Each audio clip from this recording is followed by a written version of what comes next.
Enough! Be quiet! You are not at all cartoonist. Look out!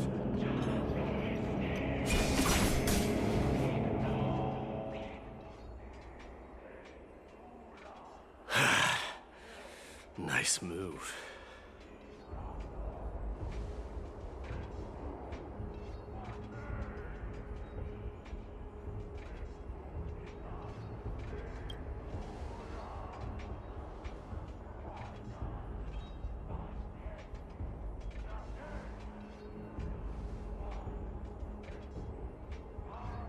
Parted the waters.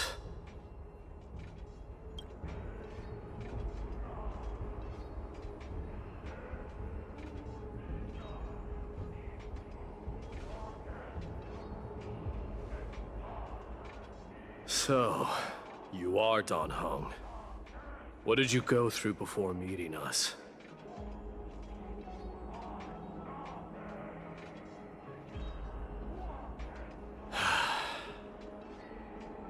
You mean you saw your past too?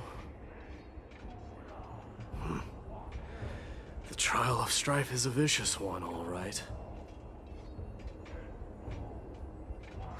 This might not be a single person's trial, but an arena for every challenger to engage their own delusions in a bloody battle. I saw someone from my past a while ago. Someone Finon has never met.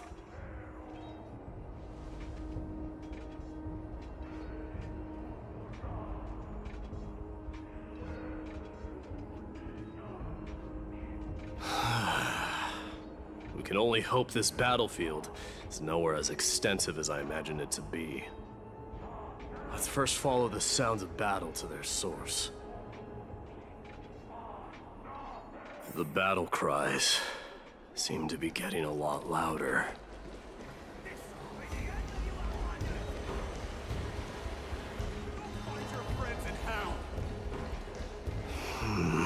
I agree.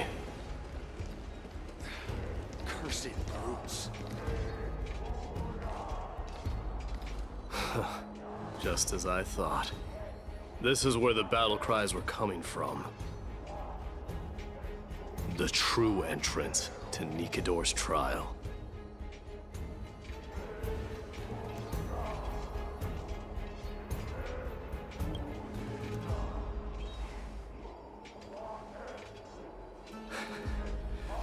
I'm seeing him for the first time, but there's no doubt about it. What I'm sensing can only be Strife's bloodlust. The one manipulating this battlefield is Nikador themselves. My demise. You are a keen warrior indeed. You know me? The blasphemous prince. Of course I know you. And I happen to know that you're here for the soul of that white-haired warrior. Great. Let's cut to the chase then. Hand over that poor excuse for a sword master, so we can be done with this farce. No.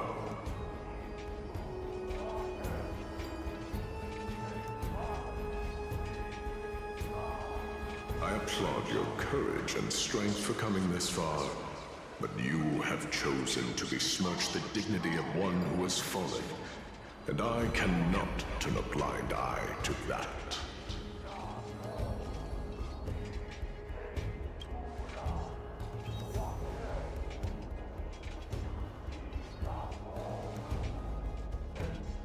He faced the greatest fear in the depths of his heart, and fought with exceptional valor, though he eventually succumbed to the brutal onslaughts. I have since brought him to the rear battleground, and granted him glory worthy of his courage, tenacity, and sacrifice. You wish to take him away? Sure. Pick up a spear and prove that your resolve can rival his. Of course. Cowards who hope to avoid bloodshed are better off disappearing from my sight this instant. Your opinions are of no interest to me, Mad King. If it's a fight you're looking for, then you will get one, Titan. I will put you to rest once more with my curse of immortality. Commendable. Your noble mother displayed the same spirit with a spear in her hands. Don't you dare speak of her. Why not? She challenged the former Kremnos king to a duel, even knowing that it was a deadly trap, all to protect your dignity. Are you suggesting her efforts were for naught? Her death was caused by you, the incarnation of strife. How dare you talk about her past? Enough of this nonsense. You should be wielding your weapon at the god of strife. Battle me and put a swift end to this!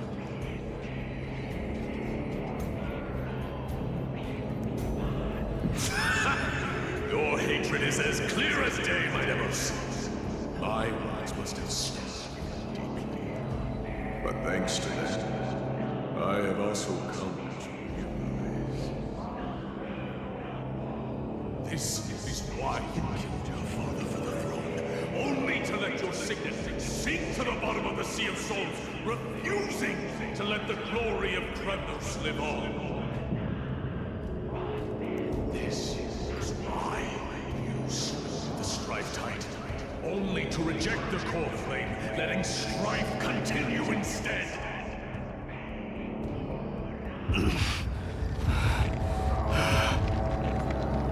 Oh, child enacted by fate, show me what you are capable of. Show me if you have the power to put out the flames of your very own destiny.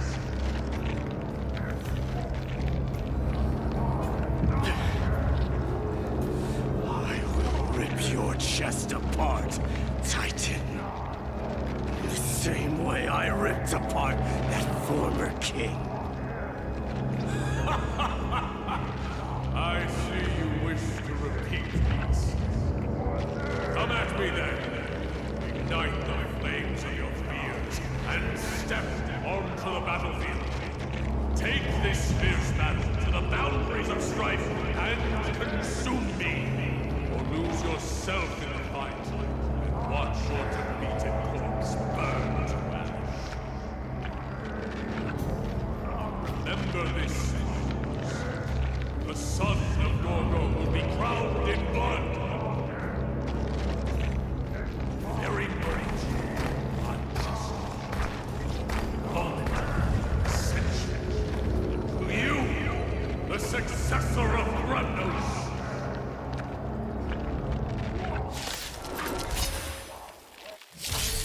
I knew he was no match, yet he chose to fight till his very last breath.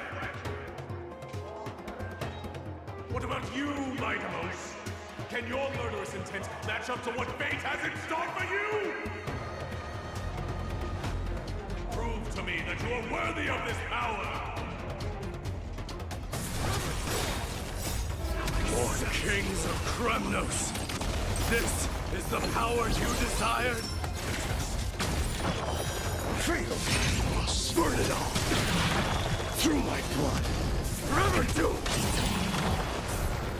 In the name of fairness, I grant you the blood of strife! This raging power, I can hardly contain it!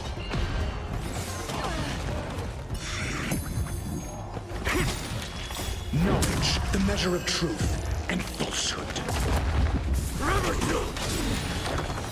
0 points. I'll accept your punishment. Failed. I weep for the departed. It too shall fall.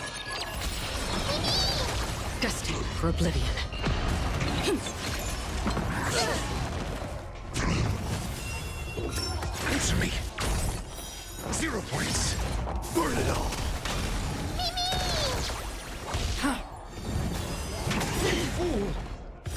for all lands! In fear you shall abandon your mortal body, King of Kremnos!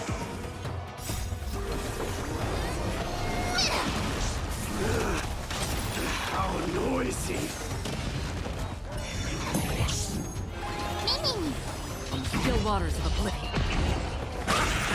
Burn it all! I'll accept your punishment.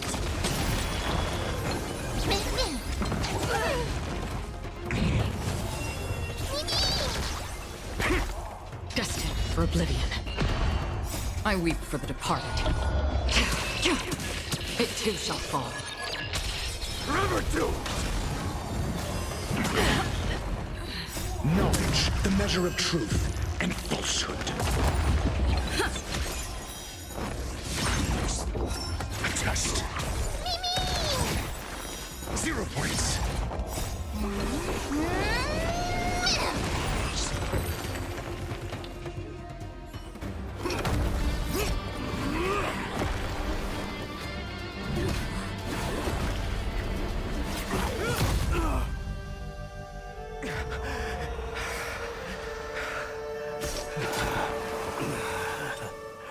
Found you.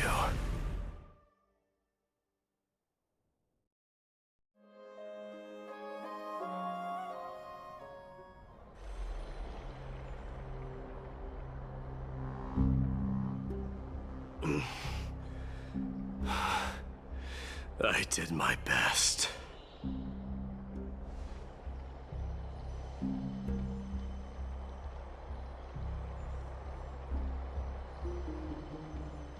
There's no need to worry. His soul is in a stable condition. With ample rest for both body and mind, he'll be up and about in no time.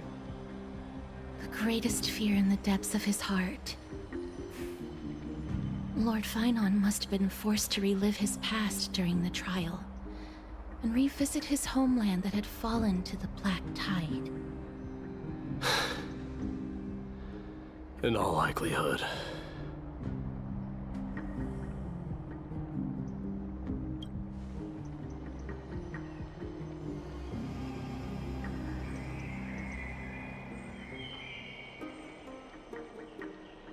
It is one of the culprits that drives the people of Anvorius to madness. It was during the Era Bellica that this unspeakable thing first appeared, like a plague, alongside the 3 Titans of Calamity. Nobody knows where it came from or how it came to be. What we do know, however, is that it is steadily encroaching upon what little remains of this tranquil land, much like a rising sea closing in on an island from all sides. It is for this very reason that it became known as the Black Tide. Those who succumb to it lose their reason and humanity, becoming vicious, mindless monsters. Mortals are not the only ones susceptible to its influence. Even gods and titans cannot escape from it. According to Naius, Nikador, though one of the embodiments of Calamity, also bears the responsibility of fending off the Black Tide. Perhaps that is also why Lord Finon threw himself into the trial of strife so readily. But now, we must look for alternative means of igniting the flames of strife. So, Aglaya, what should we do now? You know very well the decision doesn't lie with me. As the successor to Kremnos, Mighty, you know better than anyone that if it was simply about emerging triumphant on the battlefield of strife, you and your people could manage it with ease. But ultimately, the heavy burden of divinity can only be borne by one. It is foolhardiness and indecision, not the unclaimed seed of divinity, that pushes this world into the deathly fog.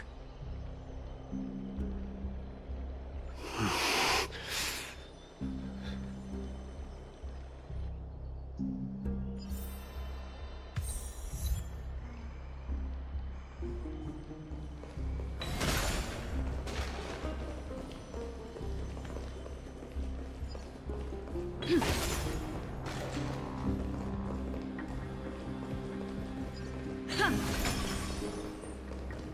love to go in and take a look. Have you heard? Seems like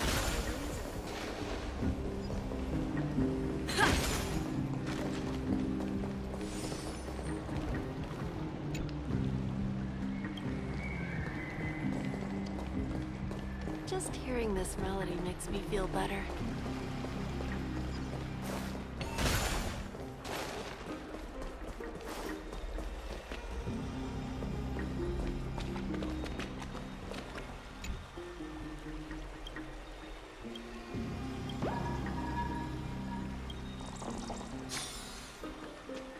Wait, let me finish listening to this part.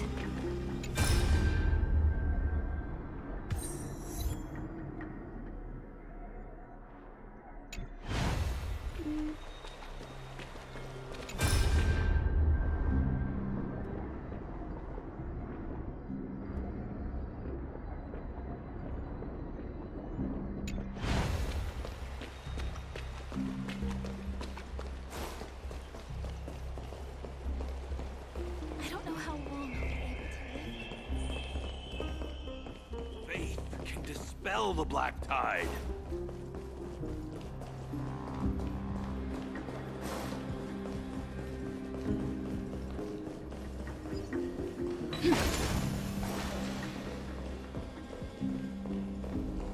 Have you heard? Seems like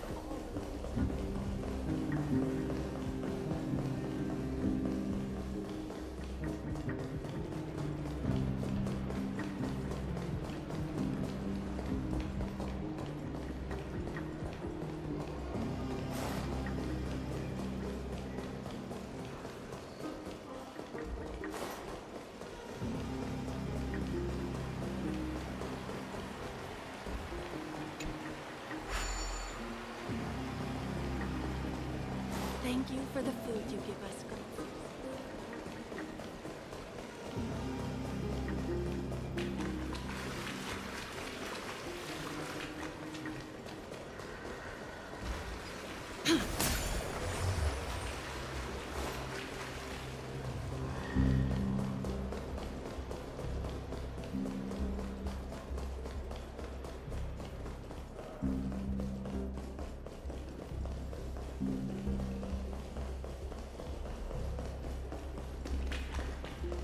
I'd love to go in and take a look.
worry, Dee.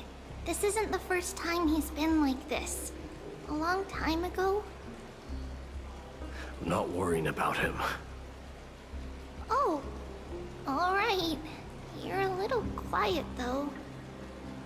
I'm sorry. That was rude of me. What I meant was, I know that man can pull through for sure. It's alright. Being straightforward suits you better. Actually, Dee, there's something we're curious about. What did you see in Nikador's trial? Something that terrifies me. Isn't that ironic? There shouldn't even be a word for fear in the Kremnoan language. Do you think you stand a chance against that thing that terrifies you? Is this also part of your grand scheme? What do you mean? Aglaya knew that Phynon might fall. And she expected me to take his place. That was the plan all along, wasn't it? Yes. Looks like you know everything. I have no intention of condemning you for it. The Flame Chase journey is not a game, and I have long understood this. The downfall of strife, and the ever-growing threat that the Black Tide poses. If Circes and Ornyx are also impacted, ramifications will be dire. They are the only two Titans who are still lucid and willing to coexist with humanity. Regrettably, I do not hold the key to completing the trial. If I wish to conquer that fear, I need the assistance of my fellow Kremnoans. Give me some time to speak with my people. It won't take long, I promise. I see. There is strength in numbers, but you must know that the trial to become a demigod is ultimately meant for only one individual. Dee, your people, they have been eagerly awaiting a new king all this time, haven't they? If you take on the divine role, they will have no reservations about following your lead. After all, you're the hero of Castrum Kremnos. I once was. Lady Trebios. Therein lies my deepest fear. We'll talk again later. I'll be back. Dee? Regardless of what happens, we will always be there for you. Thank you. The person I'm looking for is probably in the hot bath. I should go take a look. The billowing steam always brings back memories of the furnaces in our homeland.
Looks good.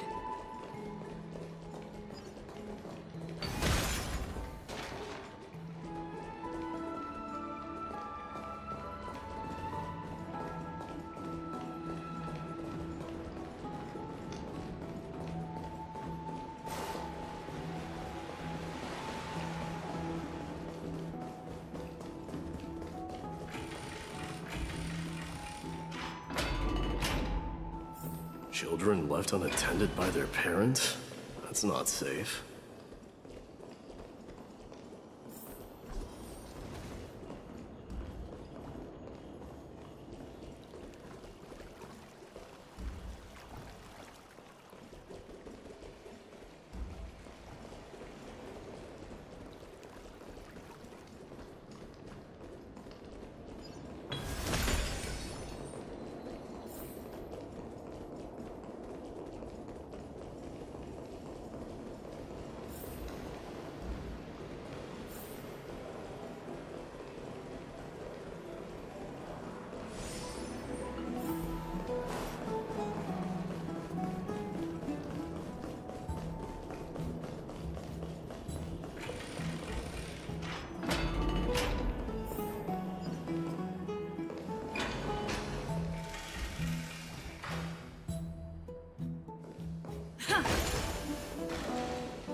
You shouldn't run around in here, kids.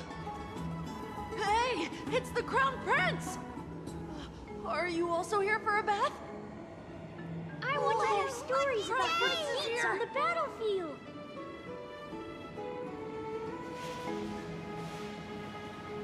The Crown Prince. Are you Kremnoans? Yeah, we are! The grown-ups said we used to live next to the arena. Well, next to the parts next to it anyway. My dad is a centurion with the Hydra Lancers, and my mom is the bravest warrior in the God Shield Brigade. We used to get tons of silver coins from Mr. Crateros. My parents are serving in the Holy City garrison now. As warriors of Kremnos, they're braver than any Achaemen. Why are you kids here alone? Where are the grown-ups? Mom and Dad were asleep, so we snuck out to play hide and seek with Mr. Crateros. That old man can be such a child sometimes. Do you know where Crateros is? I happen to be looking for him. Sorry, I don't. Come to think of it, we haven't seen him in a while. Did he get lost while trying to find us? No way! Mr. Crateros is a member of the Royal Wing Elites. He's the best at hunting down enemies. He was counting near Verax Leo when we went to hide. I thought about taking a peek, but who knows if it might be a trap he set.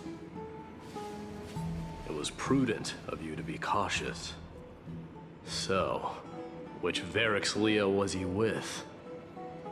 It's, just take a few turns after you go out from here. It's close to the backs. All right, I'll go look for him. You should consider the game over and head home for now. Don't play around the hot baths again. Wait, Your Highness! Is there something else? I heard you retrieved Nikador's core flame. Does that mean we get to go back home soon? Have you ever been to Castrum Kremnos? You were all born in the Holy City, and are living lives no different from the Achaemens. Everything you know about our people comes only from the tales of others. You've never even witnessed the blade in the sky with your own eyes. How, then, is a city you've never seen your home? Because this place is definitely not home. Mom and Dad told me that the children of Kremnos are born to wield swords and fight on the battlefield. They also said that the Kremnoan detachment led by the Crown Prince is the bravest army across all of Amphorius. No one can defeat them. The kids in the Holy City don't play with us. The moment they find out that our parents are Kremnoans, they shun us. We don't care. We all know that the Crown Prince will take us home one day.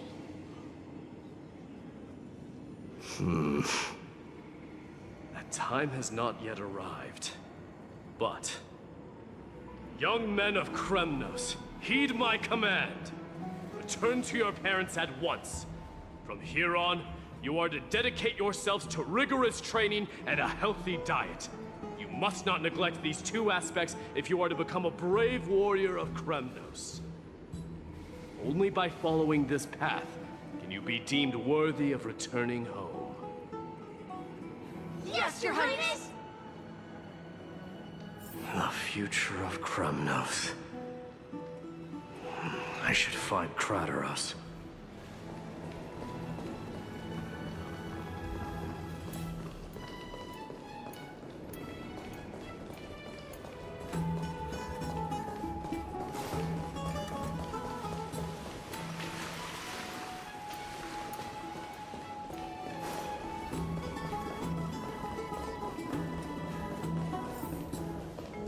There he is. Rat! Oh, it's the Crown Prince of Castrum Kremnos. Get a grip. We're here by order of the Council of Elders. Even the Chrysos heirs have to think twice before doing anything to us. Out of my way, lackeys of the Council.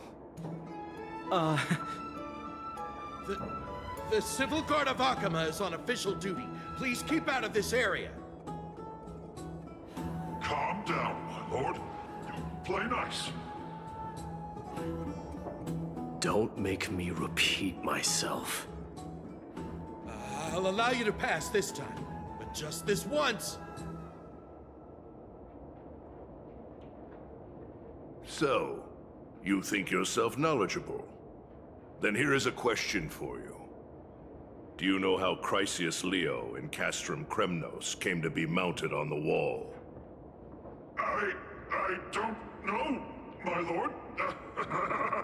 How did it come to be? Let me enlighten you.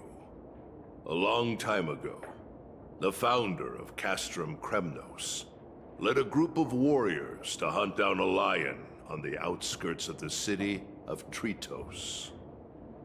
That vicious beast had been a menace for years, and the bones in its den were stacked even higher than the peaks around Akama.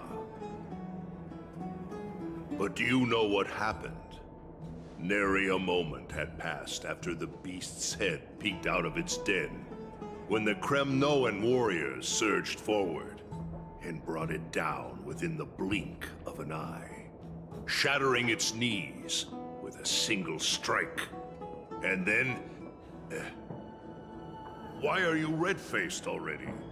We haven't even gotten to the best part yet. It's your storytelling, my lord. You're weaving such a captivating tale that it got my blood pumping. Please, go on.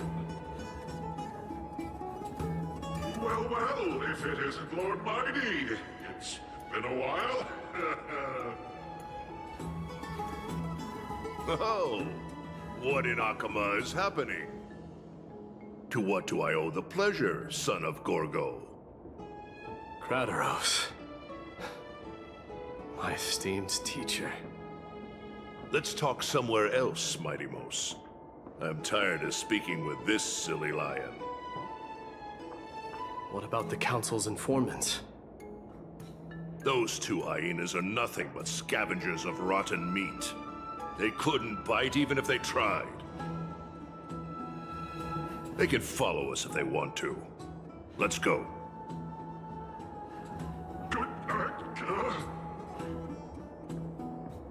Wait, so how in the world did Chrysius Leo get mounted on the wall?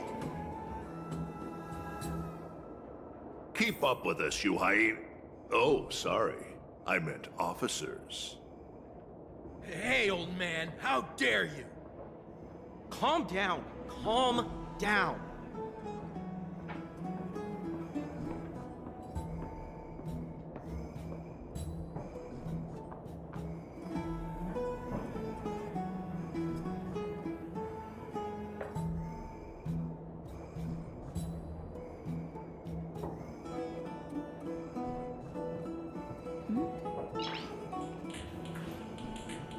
Nice.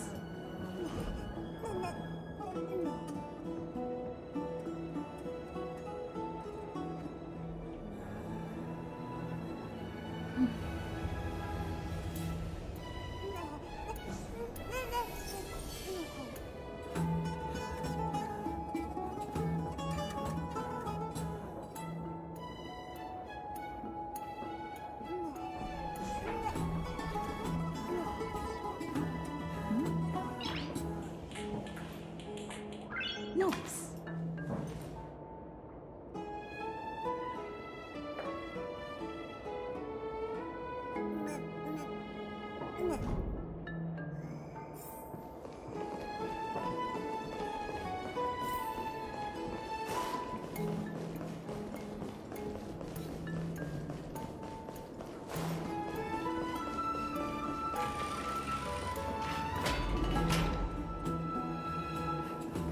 Don't fall behind now.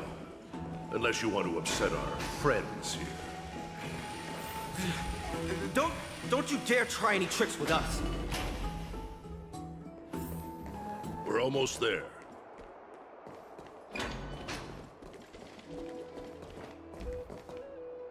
Why have you stopped?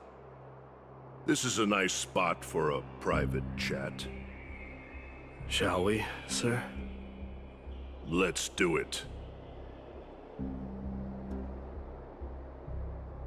What are you up to? Someone help me! Some privacy at last. So, tell me, why have you come to seek this old man's counsel? I came to discuss the future of the Kremnoans. Interesting. I heard the core flame of the Lance of Fury has been restored, though not by your hand. And you're even considering giving up Nikador's divine power. Is this true? Those rumors are not entirely groundless. In other words, you did entertain the thought of giving up the throne of Kremnos and forsaking your people. The divine power is not equivalent to the throne. The path of strife is also not our people's only way. Enough with the word games. You, of all people, should understand the plight of the Kremnoans. Think about all the warriors of the Kremnoan detachment who left their homeland with you. Think about their children. Only the yearning for our former glory days has kept us going all this time. If they ever learn that the Crown Prince they look up to so much is actually toying with the notion of stepping down, think of the disgrace it would bring upon your departed mother, Martimos. You best remember that she died for you because of Europon's schemes, to restore the glory of Kremnos. Since you've brought that up, tell me, who is responsible for my father's death? Are you trying to shame me, Martimos? I may be old, but I haven't become so decrepit that I've forgotten it all. Of course I remember that Europon died when the Kremnoan detachment surrounded him. You drove the spear into his chest with your very own hands. That was merely the final outcome. Do you still not see it? What led my parents and our people to their downfall is none other than the strife we speak of. The quest for glory. The tenet of valorous death before glorious return. This is the creed of every Kremnoan, no matter whether these beliefs are justified or not. Don't be ridiculous. The only thing that could slay a king is a spear. Even an infant knows that much. I swore to your mother that I would guard your crown with my life. I never foresaw that the son of Gorgo himself would be the first to turn his back on the Kremnoan spirit. Gorgo. Your mother bore that name. The name of the great founder of Castrum Kremnos. And she upheld that name with honor. If you choose to turn your back on her legacy, like a wretched deserter, do not fault me for withholding my loyalty, Mighty Mos. I came to discuss the future of our people with you. But it appears this is not the right time yet. Go, Mighty. Ha! That's what those Chrysos heirs call you, isn't it? Go down the path you have deemed correct. Deep down, you have always been one to do as you please. And I am well aware that no one can deter you once you've made up your mind. But don't you ever dream of renouncing the traditions of Kremnos. We may reside in Akama now, but we remain eternally bound to strife by blood. Bloodlines no longer hold any significance in this era of destruction. My young lord, always bear this in mind. Never reveal your vulnerabilities to anyone. A lion should never dwell amidst its prey, especially when it wields power enough to dominate the entire hunting ground. European, the boy did nothing wrong! This is murder! Do not sully the noble name of Kremnos with the blood of an innocent child! You mustn't reveal your weaknesses to the enemy! Enough! My decision is final. We must use this child's life to preserve the soul of the great Nikador. We must save Castrum Kremnos. Don't be absurd! Those tiny hands lack the strength to even lift a spear. Do you truly believe him a threat to Castrum Kremnos? You'll be ending the bloodline of Kremnos if you do this. Our millennia-old glory will become nothing more than a joke. Have you forgotten that we Kremnoans place no value in bloodlines? It is through pure bloodshed and slaughter that the kings of Kremnos have ascended to the throne. As for our millennia-old glory, it has always been a joke in my eyes. Glorify it all you want, but it will not alter the nature of slaughter. Those who revel in it are but murderers. They are no more noble than the most monstrous beasts in Amphorius. Enough with your words! Among all the kings of Kremnos, which one did not inherit the crown only after plucking it from the lifeless body of his father? But listen to yourself now. Do you truly believe you can cleanse the blood from your hands through mere words alone? Nay, quite the contrary. I will end this cycle of bloodshed. Starting with this child.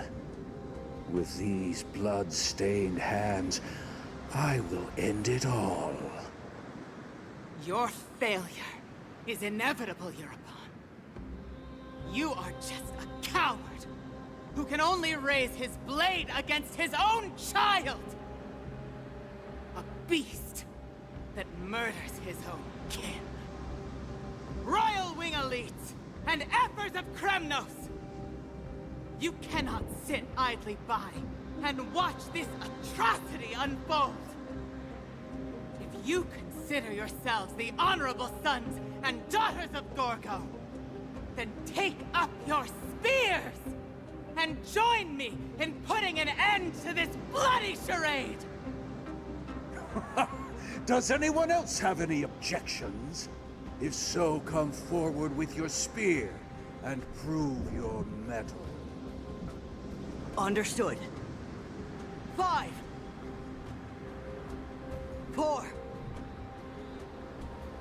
3. No one dare stand by my side. Cowards! Has that crown stripped you of your courage? 2.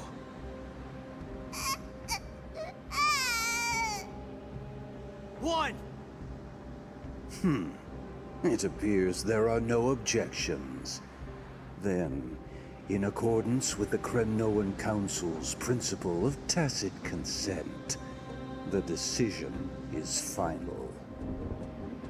With all present as witnesses, this child shall descend into the Sea of Souls, where he will nourish the Lance of Fury and join the fallen heroes. May fate and the gods await your arrival. My son, Mighty Mos. Stop! If you have more to say, then speak. On account of the life we have shared together, I grant you this one final chance. With the Blade of Fury above us and the Council bearing witness, I, Gorgo, hereby move to challenge the crown in accordance with the laws of Kremnos. O unworthy king, in the name of the Council of Elders, I demand that you duel me! Very well. We shall see who the Kremnoan blade strikes down. Mos, my son. They all tell me to forget. But how could I ever? The son of Gorgo will be crowned in blood. If there is no Kremnos without the crown, then I shall seize the crown and smash it to pieces to bring the people to their senses.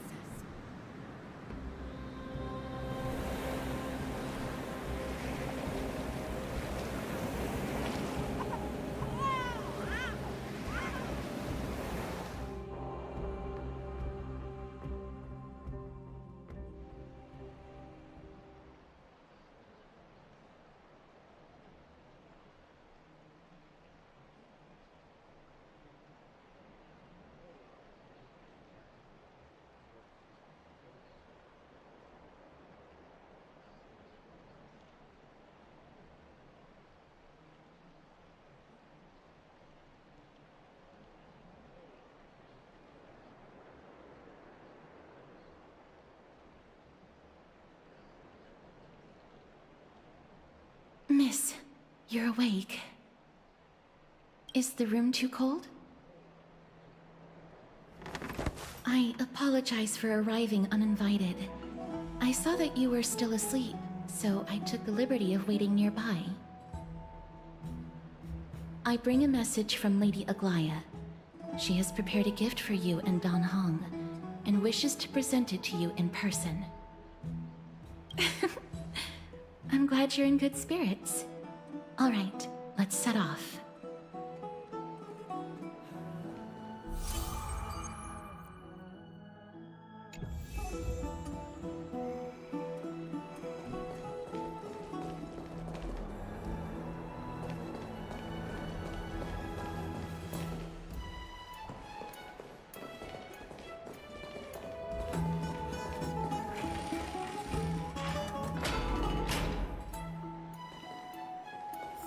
Are bustling.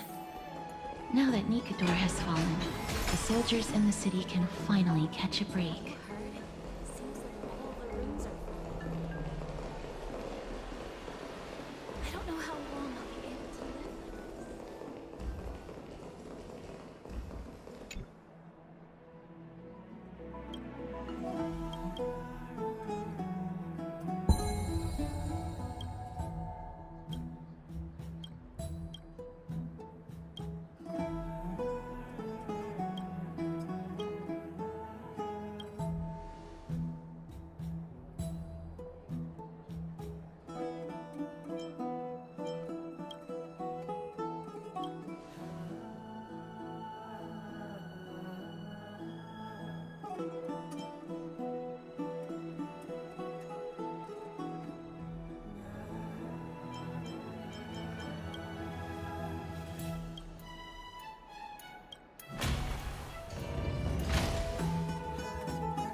Is that Lady Treby and Lady Trianne?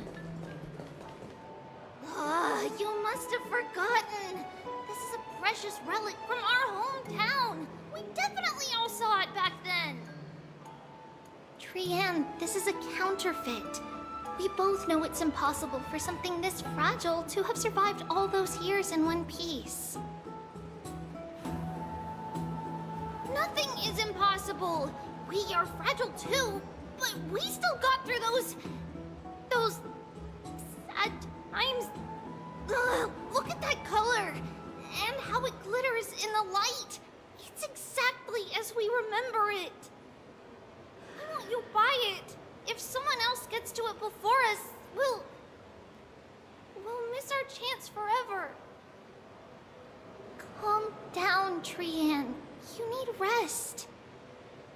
Please, there's no need to fret. If you need more time to make a decision, I can put this aside for you until tomorrow.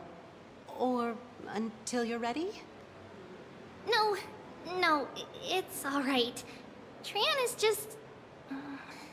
she'll come to her senses tomorrow. We'll be off first.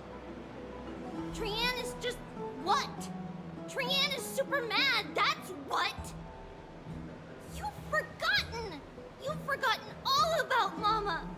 Mama gave us something just like this before! Trianne...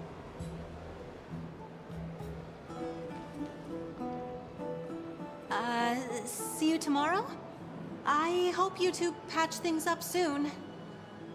See you tomorrow. May the winds of fortune bless you.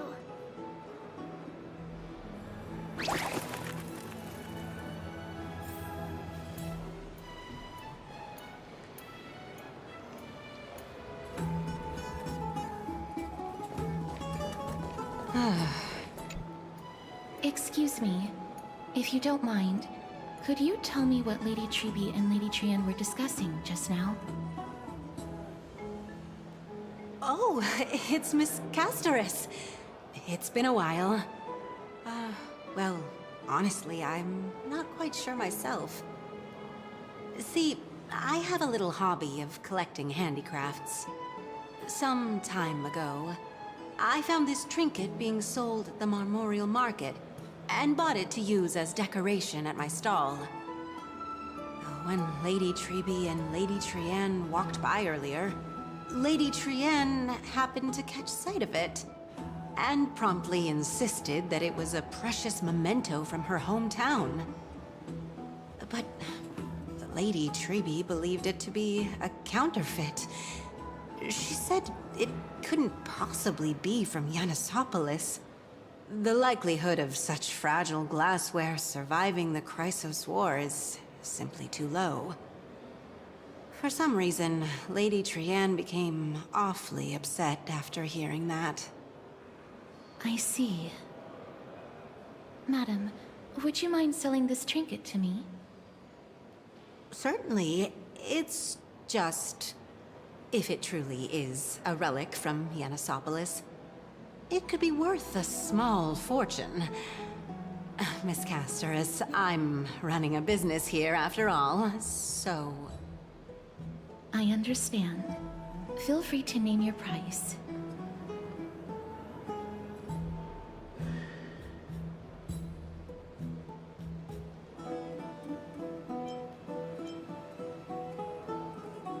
And what might your concerns be, my friend?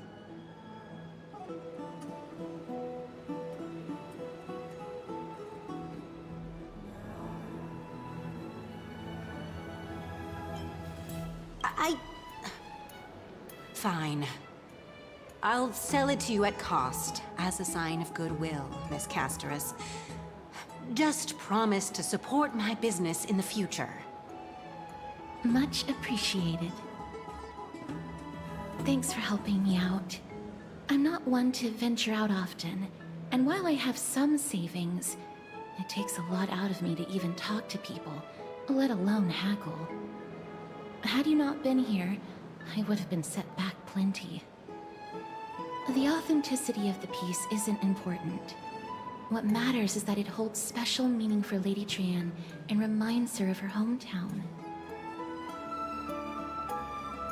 I've long wished to show my gratitude for Lady Trian's care, but I haven't been able to come up with any ideas for a suitable gift. This chance encounter today feels like divine intervention. Perhaps this is the gift I've been searching for. Still, this trinket is admittedly rather fragile. I will have to make some adjustments and stitch it onto wool felt to protect it. That way, no matter how much Lady Trian runs around, it won't break easily. Alright, back to business after that little detour. Let's keep moving. Don't stray far now. We've already kept Lady Aglaia waiting long enough. What are you folks going to do next?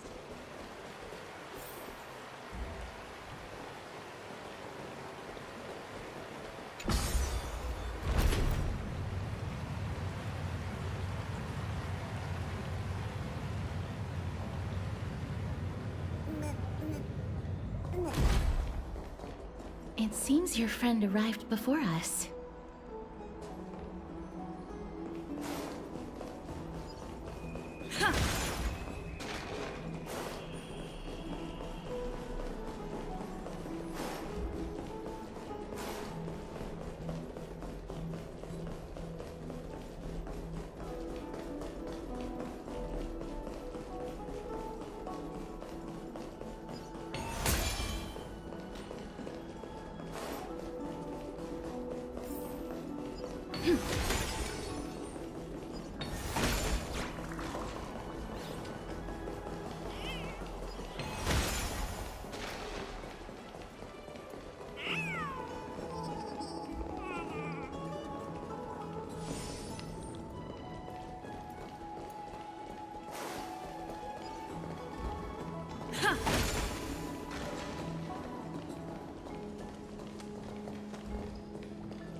Welcome, Cass. And you as well, trailblazer from beyond the sky.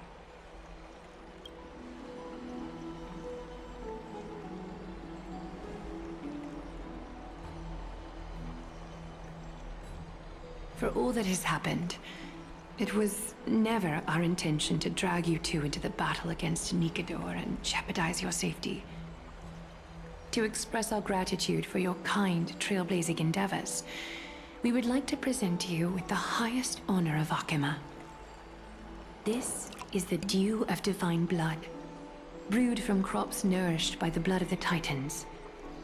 It is said that only 12 bottles existed. The last 3 bottles are now being kept in the treasure vault of Akima. Back in the days of prosperity, cities fortunate enough to acquire it regarded it as one of the greatest treasures ever. Unsealing it during a ceremony held in honor of 2 cities' diplomatic ties was the highest form of respect one could show the other. And now, in keeping with tradition, Akima dedicates this drink to our esteemed guests from beyond the sky in appreciation of what you have done for us.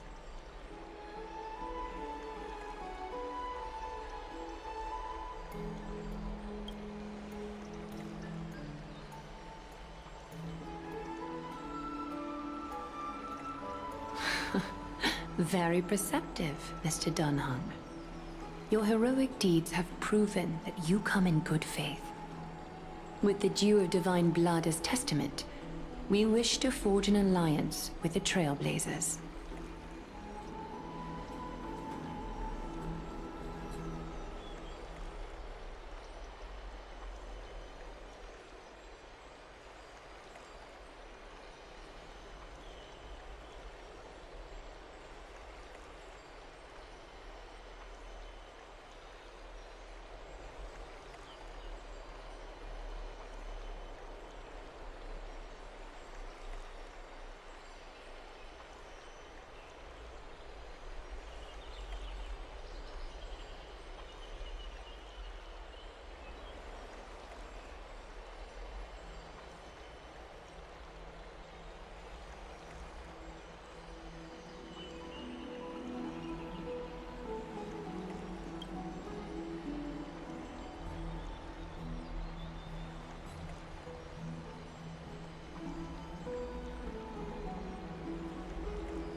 Annie have sharp eyes indeed.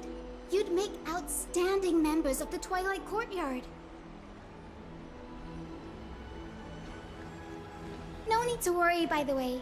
I can tell from Lady Aglaya's tone of voice and micro-expressions that she's being genuine.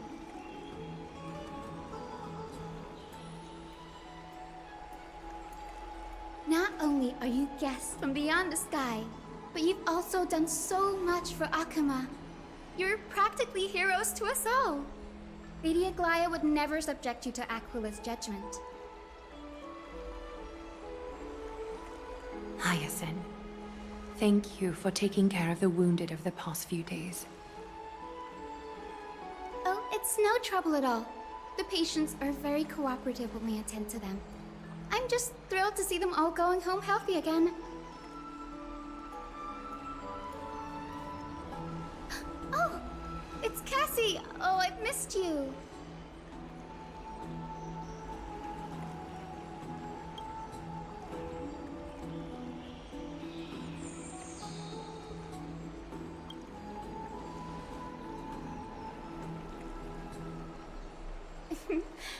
As an acolyte of Aquila, I'm here to bring healing light to the world. Plus, I've heard you're also children of the distant skies. Fate must have brought us together. Can we be friends? I'd love to hear your tales of the sky. And oh, it's a rare occasion that Akuma presents such an invaluable gift to guests. Lady Aglaya, may I have the honor of tasting it too? Of course you may. Esteemed guests of Akuma, please believe me when I say that this gift carries no hidden agendas. As for the matter of the Alliance, you need not give me an answer here and now.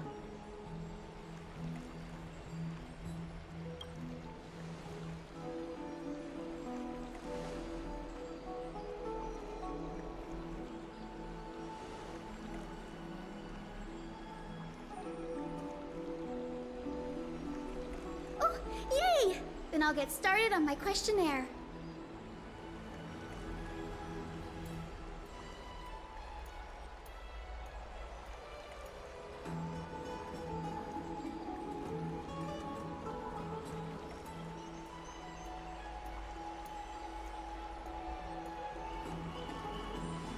Allow me to do the honors. This young lady is Hyacinth, assistant lecturer of the Newsporists at the Grove of Epiphany, and head nurse at the medical institution known as the Twilight Courtyard. Many of the Chrysos heirs suffered injuries during Nikador's attack on Akuma, so the Grove sent Lady Hyacinth to treat the wounded in Akuma.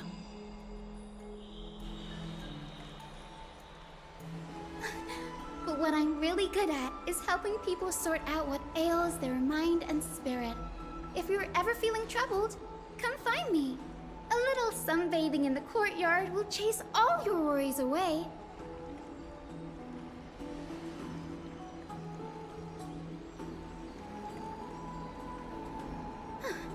Well, it looks like everything's sorted out now. The patients have also all recovered. I think it's time for me to head back, Lady Aglaya. I would love to keep you in Akuma for a few more days, but I would hate to provoke the ire of the Grove. As it happens, Akuma intends to send a messenger to the Grove for updates about the research on the Black Tide. We also want to communicate our desire to discuss the retrieval of Circe's core flame at the earliest convenience. Oh, that sounds pretty serious. Lady Aglaya, you can't be asking me to... No need to fret. We won't put you on the spot. Trianne will be going there as the diplomatic messenger of Akuma, and Castros will be accompanying her. I happen to have a few questions for Professor Anaxa as well, regarding the missing Titan Thanatos.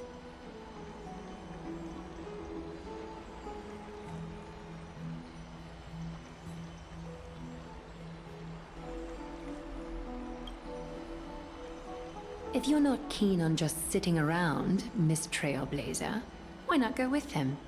The Grove is a picturesque place, perfect for sightseeing. That's a wonderful suggestion. Come visit the Grove Grave. I'd be delighted to show you around.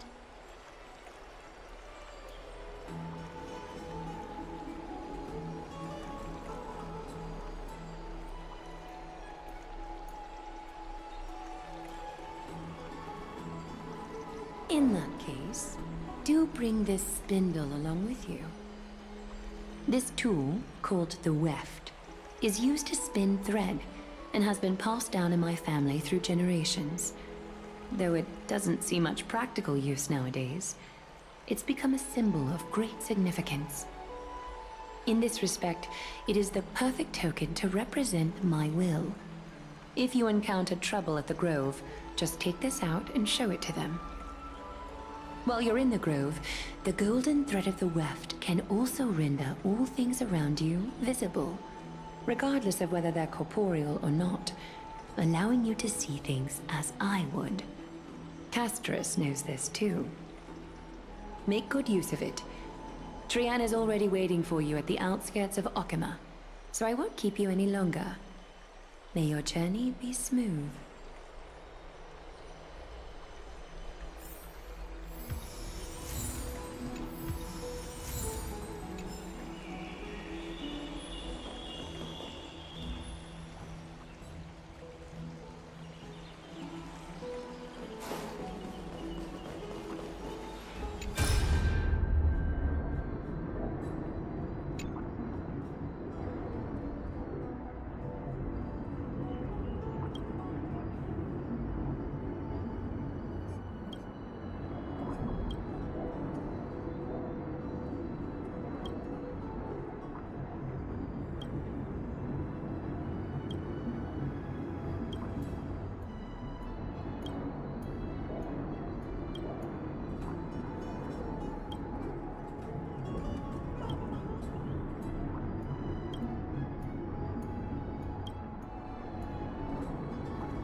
I'm glad to be in your company again, miss. Thanatos controls my fate, in a sense. The curse I bear came from them. And they have something of mine. Something of great importance that I must get back from them. When I was studying at the Grove alongside Phynon and the others, Professor Anaxa was responsible for teaching us about the Chrysos heirs and the Titans. That's also when I met Miss Hyacinth. She was Anaxa's teaching assistant then. The Grove of Epiphany is Akima's partner academy. They look after the core flame of Circes and are the organization at the forefront of researching phenomena such as the Black Tide and the Titans. They also provide academic research support for the Flame Chase journey. Several Chrysos heirs are based in the Grove, including Miss Hyacinth and Professor Anaxa. Oh, I came here with a colleague from the Twilight Courtyard. I've asked her to pack her luggage in advance, so she's already waiting for us by the city gates. Let's go meet up with her.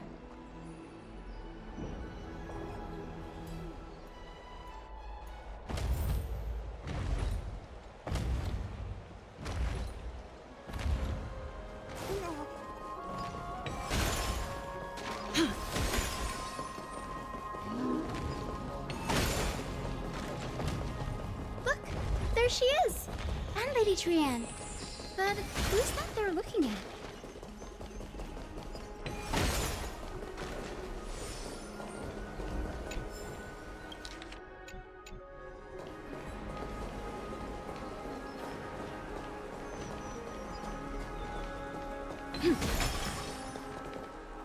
Did something happen, Clementine? Oh, that's a serious injury. Miss Hyacinth, this man was discovered by Trian! Trian was in a bad mood this morning, so we went to the outskirts of Akama for some fresh air. But then we found him collapsed on the roadside. Trian knows the city has good doctors, so Trian brought our new friend into the city to look for a doctor.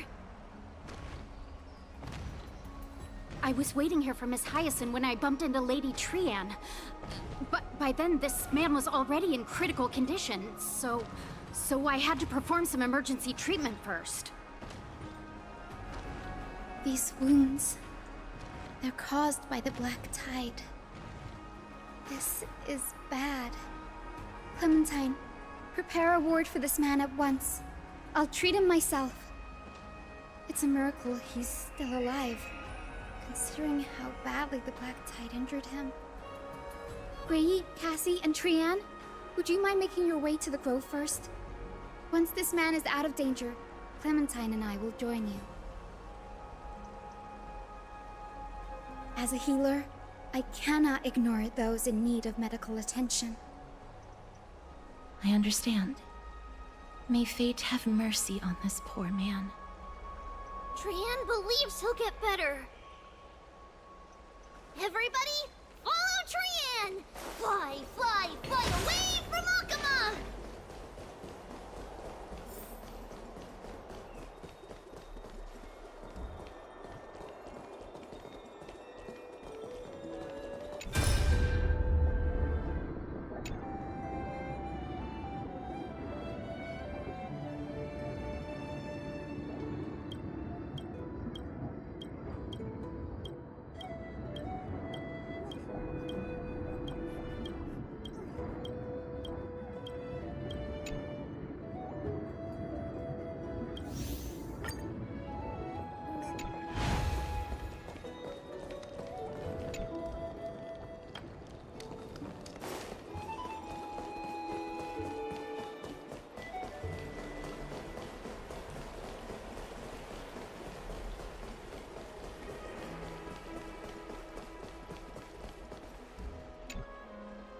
This road we go, to the skies we fly, leaving Akama behind!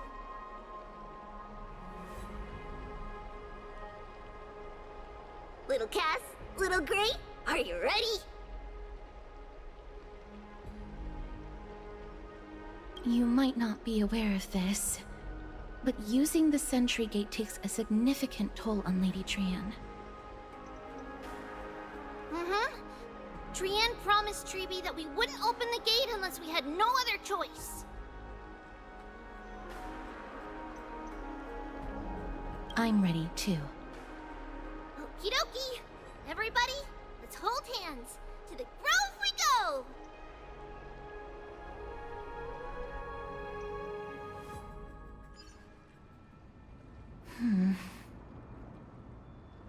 It's harder than I thought to sew gemstones onto Wolfeld. Cass, memmy, memmy, mem. Memmy, mem, mem, mem.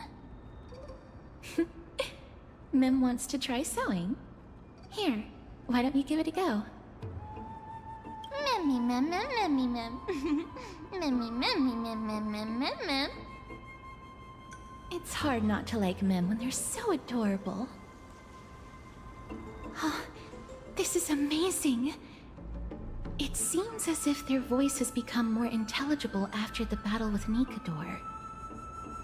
After spending the last few days together, I feel like I'm gradually gaining the ability to understand what they're saying. Even if it's just a little. Mem, mem, mem, mem, memmy, mem, mem. Memmy, mem, mem, memmy, mem, mem, mem. Memmy, mem, mem, mem, mem, mem, mem, mem. Memmy, mem. Memmy, mem, mem, mem, mem, mem. Memmy, mem, mem, mem. Memmy, mem. Memmy, mem, mem, mem, mem, mem, mem, memmy, mem. Memmy, memmy, mem. Mem, mem, mem, mem, mem, mem, mem. Memmy, mem, mem. Mem, mem, mem, mem, Mem.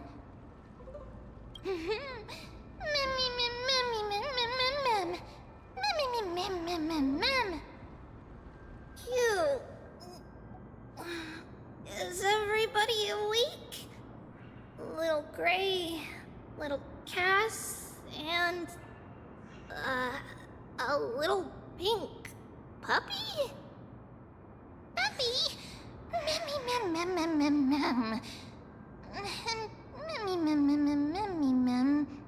Memmy. It's already action hour. Lady Trian, I hope you're well rested.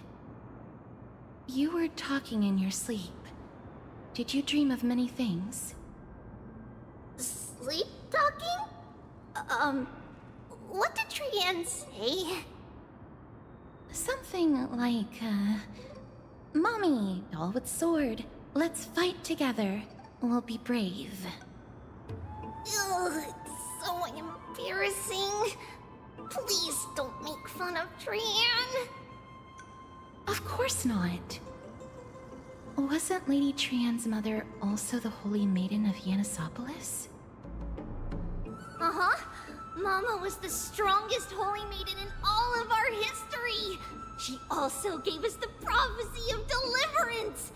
And she had red hair that looked like a cute red mushroom. But Trian can't remember what Mama looked like anymore. Not even in the dream just now. Memmy mem. Memmy mem. Memmy mem.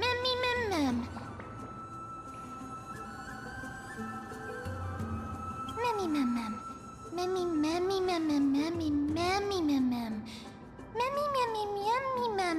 Memmy mem mem. Memmy mem mem. Memmy mem. Mem. Boom. Memmy mem.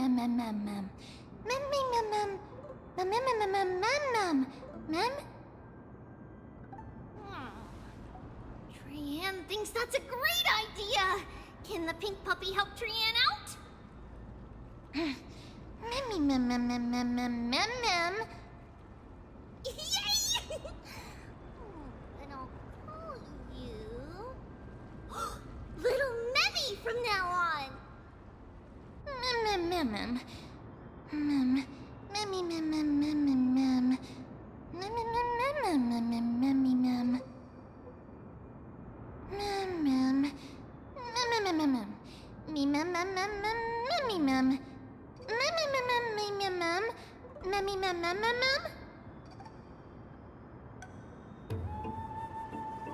Okie dokie! Trian remembers that we need to help Aggie ask the big tree whether Cersei's would be willing to visit Akama. If we follow this woven trail and keep going upward, we'll reach the grove in no time!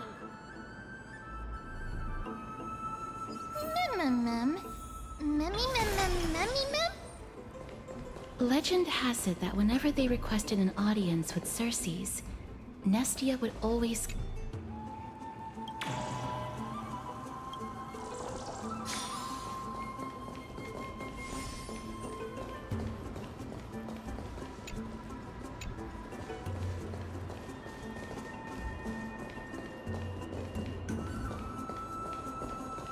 Look! A huge tree! It's... huge!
It's the Bough of Rift, the divine body of Circe's. Flora began to grow where they planted their roots, and this flatland basin upon which we stand gradually became a large, verdant forest. A long time ago, Thelesis, the first scholar, led the masses to build a garden and courtyard in the forest, naming the site the Grove of Epiphany. There, people sought mental clarity, knowledge, and enlightenment. Trian knows this. Everybody says that was how this big academy came to be.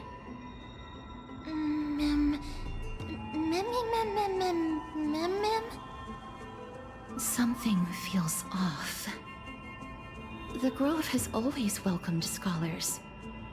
So too would Circe's give us her delicate leaves and extend her branches in greeting. Yet, it seems both the Grove's messengers and the Titan are indifferent to our arrival.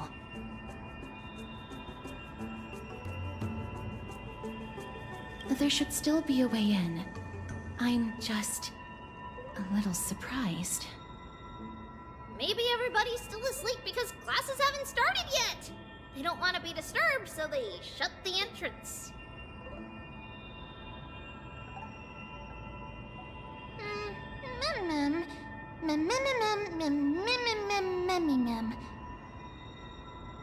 This place is too quiet. What in the world is going...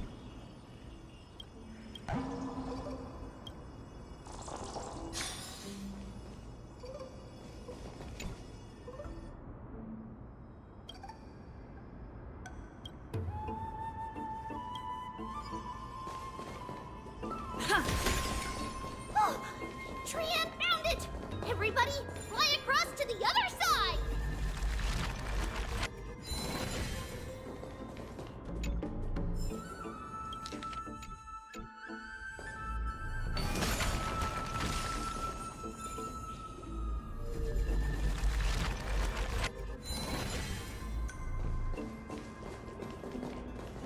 The entrance on the other side. What could it be?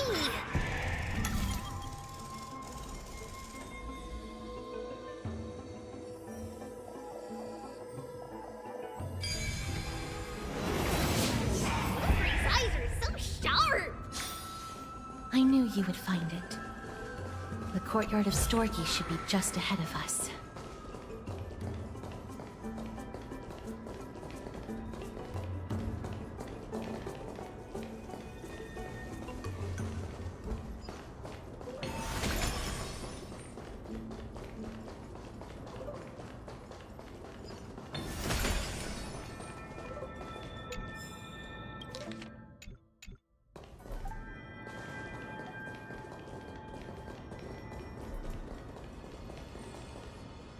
As I expected, something's not right here.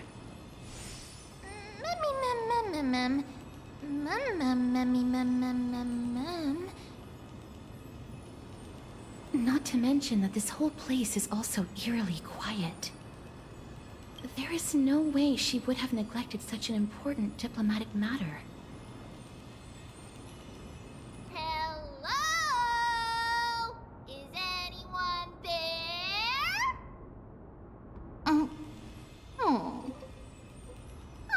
No one's here. I have an idea. Lady Trian, could you lend me that golden spindle? Do you remember? Lady Aglaia said this. While you're in the grove, the golden thread of the weft can also render all things around you visible, regardless of whether they're corporeal or not. This is achievable because the grove is not only where the roots of Circe's are, but also where the chrysalis of gold manifests. Oh, Nestia, with the weft as my vow, I beseech you, entwine my body with your golden thread and affection. I'm sorry. I had to recite that chant so that the golden thread would resonate with the Titan's presence within the ley lines. If I'm not mistaken, We should be able to draw power out of this butterfly exuvia with the golden thread.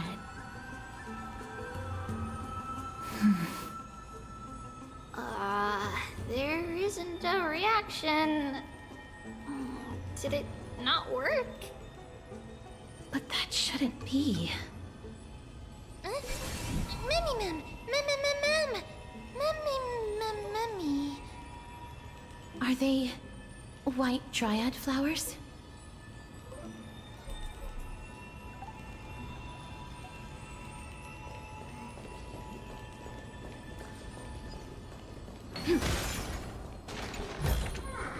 Looks good.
No, these aren't white dryads. These are shadows of dead white dryads. Dead me, ma'am. Shadow? Strictly speaking, these white dryads are still plants. They only gained sentience as a result of Circe's blessing of equality. But their sentience is minimal when compared to that of humans. These flowers have already died. What you see here are just faint afterimages of their souls. However, this also means that the golden thread has definitely connected with the Titan's presence. Without the golden thread's outlines, we would not have been able to see them at all. But what happened to them? Why are there only tiny shadows of them left? Mem, can you read their memories? Let me try.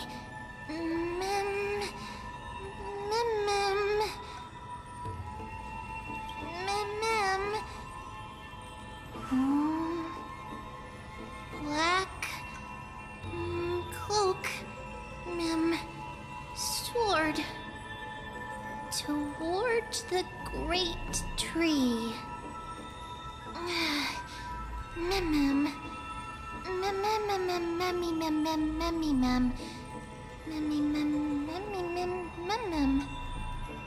I have a bad feeling about this. The deathly fog of Thanatos is fast approaching. Oh! Trianne will be on high alert!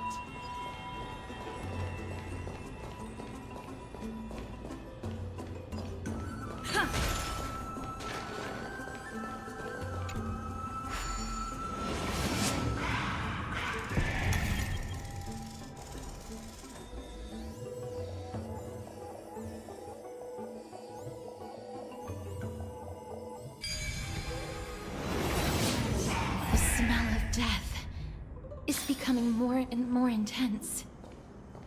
There, on the steps.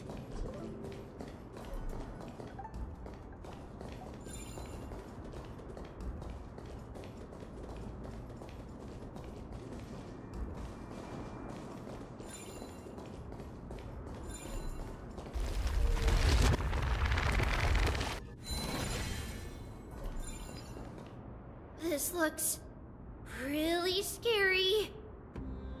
Memmy mem.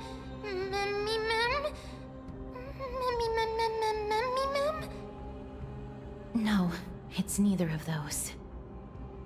This is a creation of the Black Tide. Such creatures are formed when living beings are corrupted and turned into deformed hollow husks of their former selves. Everybody, stay alert. Regardless of what has happened to the Grove, the fact that we're seeing the remains of a Black Tide creation here definitely doesn't bode well. Should we inform Aggie about this? Ma'am! Memmy mem.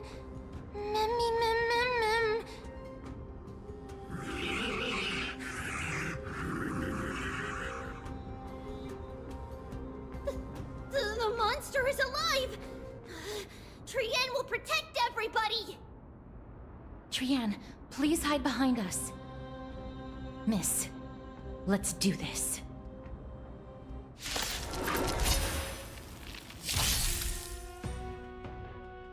As expected, the words black, sword, and cloak, they're talking about the Black Tide. Still waters of oblivion.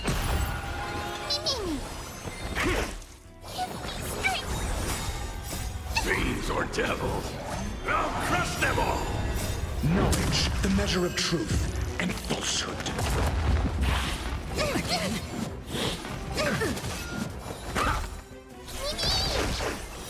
Fail. 0 points. Destined for oblivion. I weep for the departed. It too shall fall. Get them. Just On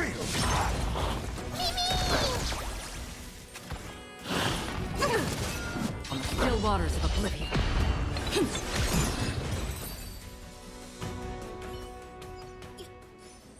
You defeated it!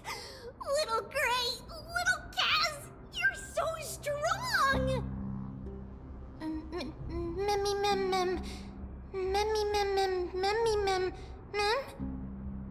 To think the Black Tide has spread this quickly to the Grove despite its remote location. I'm afraid a world where strife has fallen is far more dangerous than we ever imagined. Oh no! Does this mean that Akuma is also in danger? Looking at this mess, it seems the scholars at least succeeded in fending off the first wave of attacks. But at what price?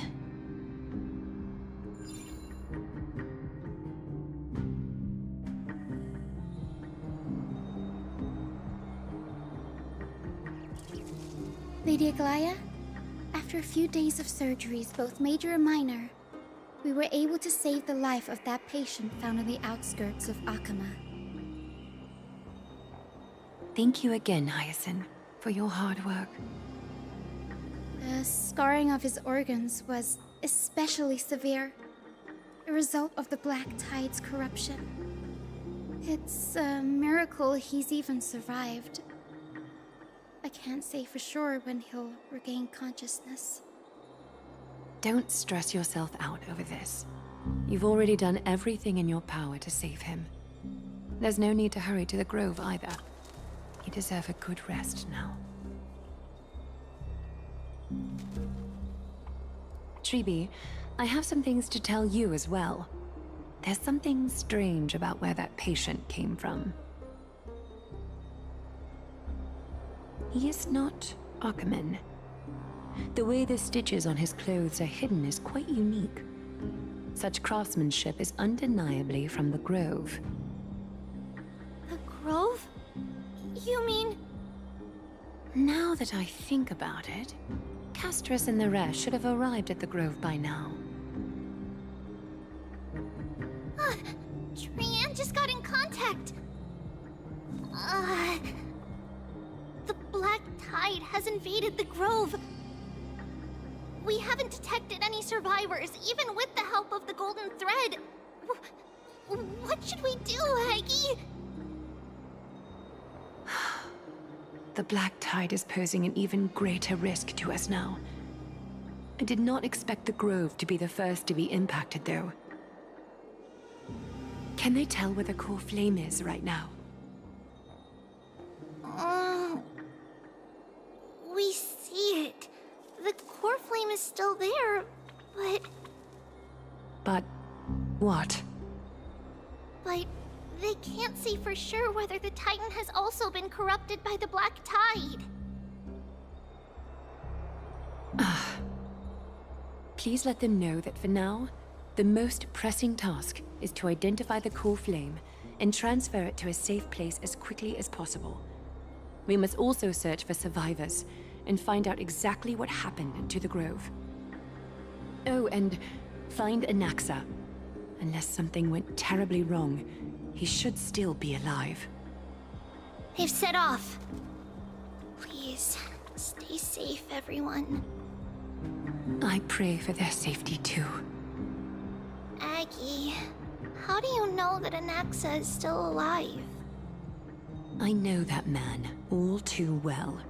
If that blasphemous performer knew that he was not long for this world, he would most certainly try to seize the core flame and drag the Titan down with him.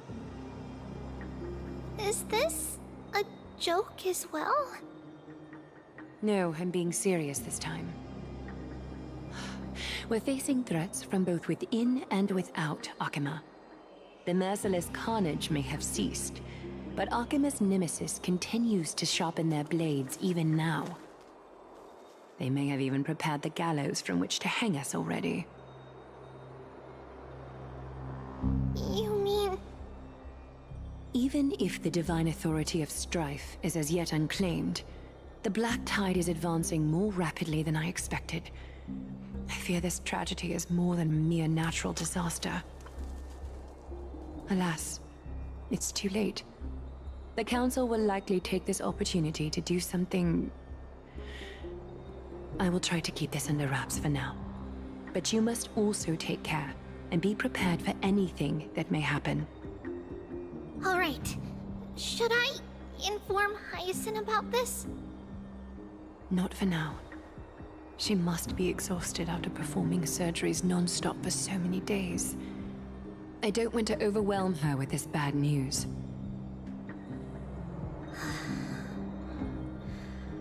We can only hope that the Grove weathers this crisis with as many survivors as possible.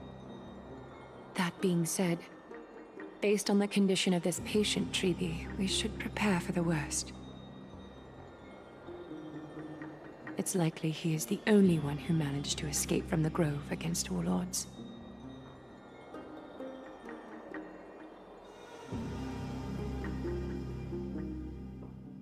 Everything will be fine. The people at the Grove are really smart. They'll definitely be able to chase away the Black Tide.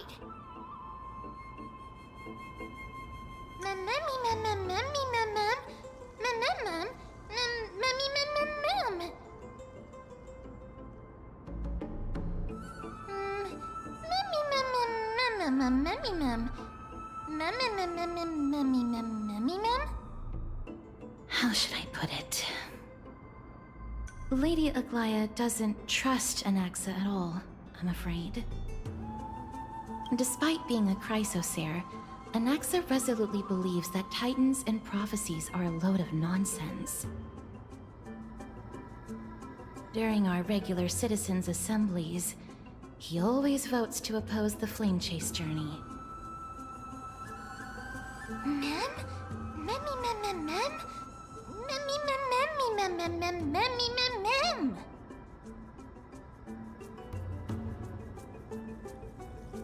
Trian knows the answer to that. Everybody says that Circes, who symbolizes reason, is the most tolerant of novel ideas. Apart from Kefali, they're the Titan who treats us the best.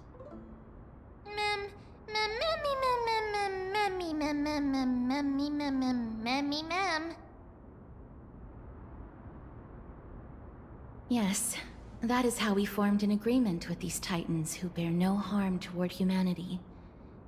If they agree to support us on our Flame Chase journey, we will wait till the final moments of the journey to restore their core flames.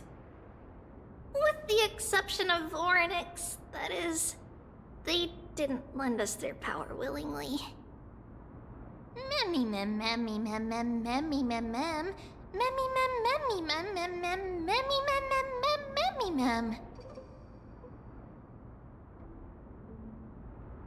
That is true. It's also fortunate that these gods weren't corrupted by the Black Tide and did not descend into madness. Trian believes Circes will be alright. After all, everybody says that the people of the Grove are really smart. So, Little Gray and Little Cass, just leave the task of finding Anaxa and everyone else to Trian. It's easy for Trian to look for people because we can fly. Good idea. In that case, please bring the weft along with you, Lady Trian. The golden thread will be much more effective from up above. Please promise us that you'll take care of yourself. Okie doke.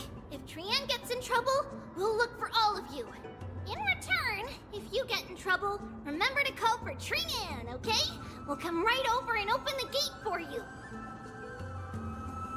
That's the other thing I wish to mention. Do not open the gate unless you have no other choice, Lady Trian. Your body is not in good shape at the moment. Okay. We will keep that in mind. Trian was just trying to help. Of course, we know that. After all, Lady Trian is a demigod, the most powerful among all of us here. Remember all those brave heroes and the tales you've heard. They would always save their strength until the very last moment. That way, they could ensure that nothing went wrong with their plans. Isn't that right? Mm-hmm. In that case, brave Trian shall clear the way for all of you. Memmy mem memmy mem mem. Memmy mem mem mem. Memmy mem mem mem mem mem mem. Mem mem mem.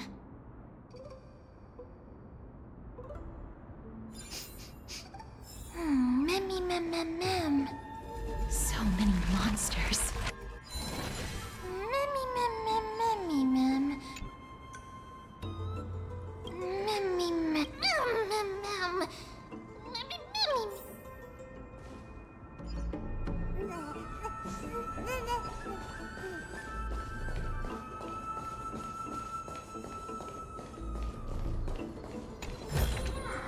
Looks good.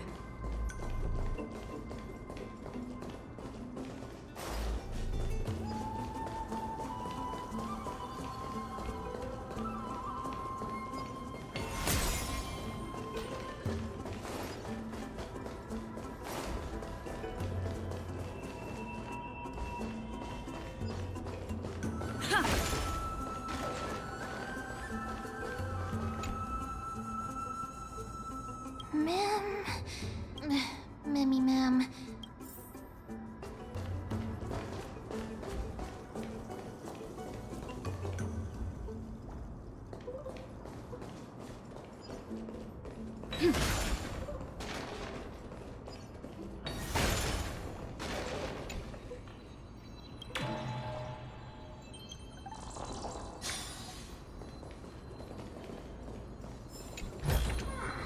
Is that all?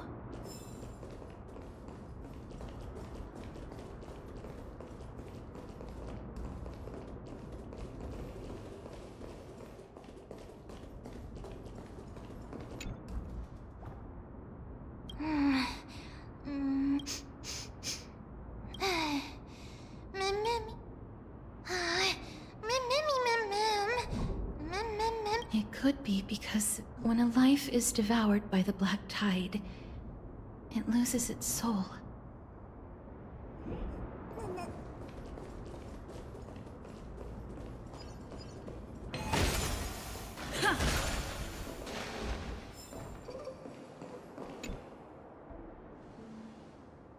I can't open it. It was probably sealed in order to ward off the black tide. Yes. Most of the doors on Amphorius are sealed using the power of Yanis.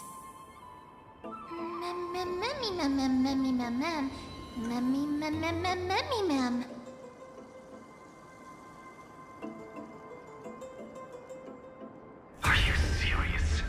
Just a mere door, and your first instinct is to call on the gods? Before you try unlocking the door, perhaps you should first find a way to clear the fog that clouds your vision.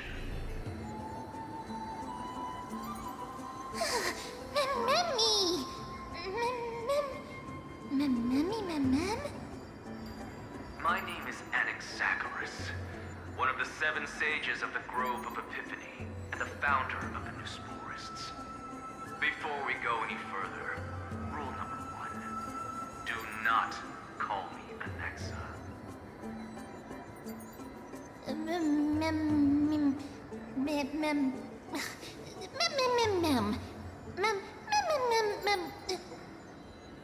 Rule number 2.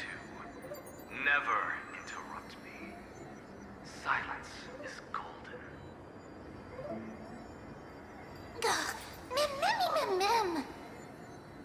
The person standing here and conversing with you right now isn't the vestiges of a memory. Rather, it is the culmination of the greatness of science and the pure, irrefutable, and undeniable exalted truth. Through the wonders of alchemy, I have shattered my soul and transmuted it into gold before burying it in this spot.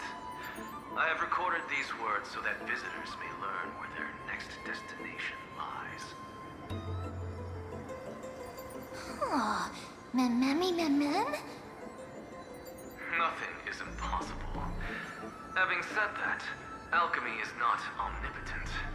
Each time you hear from me, an equivalent part of my soul is being consumed as the price. In other words, this voice isn't created out of thin air.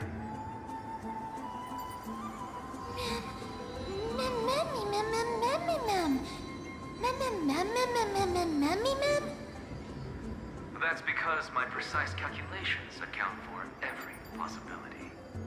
I also know that you have already discovered the cause of the calamity at the Grove, the Black Tide, and that you mistakenly believe that the scholars have been wiped.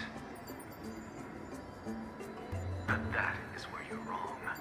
While the Black Tide was still approaching the Grove, the sages found a way to evacuate the vast majority of the scholars. They are heading toward the holy city of Akama as we speak. Only a small fraction of the scholars stayed behind with me to defend the Grove. If all goes well, Cersei's core flame will reach Akama before long. But since you have accessed this message, something unforeseen must have occurred. For now, you should continue onward to the Luminary Throne, where you may retrieve the core flame. And our mortal remains. And now, the objective is complete. That is all.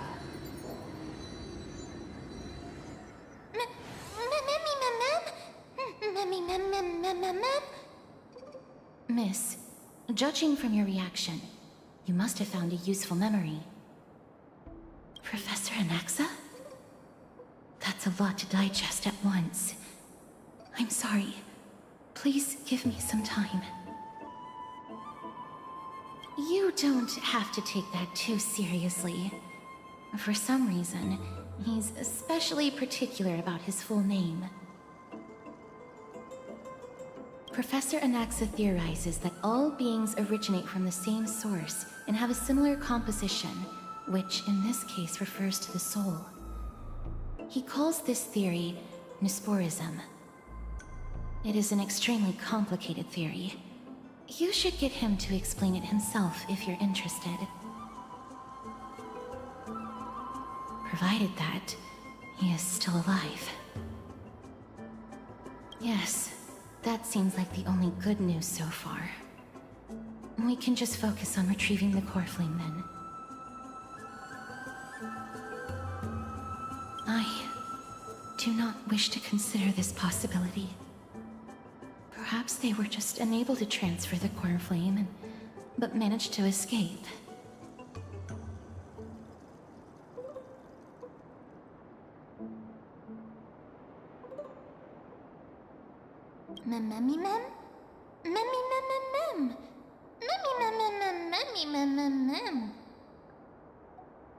It is located at the top of the giant tree, and is where Cersei's core flame is kept.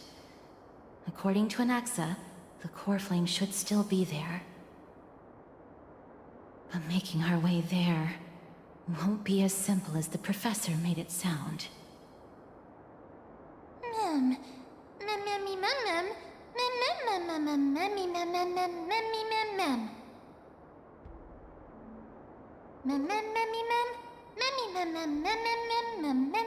All right. Right. Let's see whether he left any similar directions for us along the way.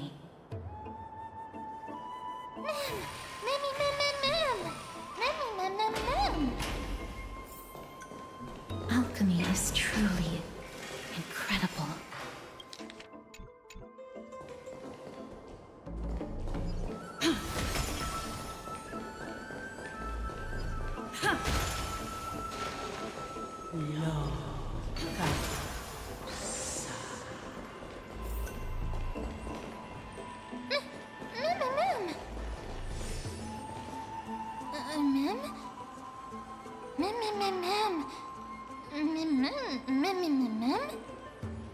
No, you didn't imagine it. I heard it as well. I'm afraid that someone's probably nearby. As we are unable to ascertain whether they are friend or foe, we better remain cautious.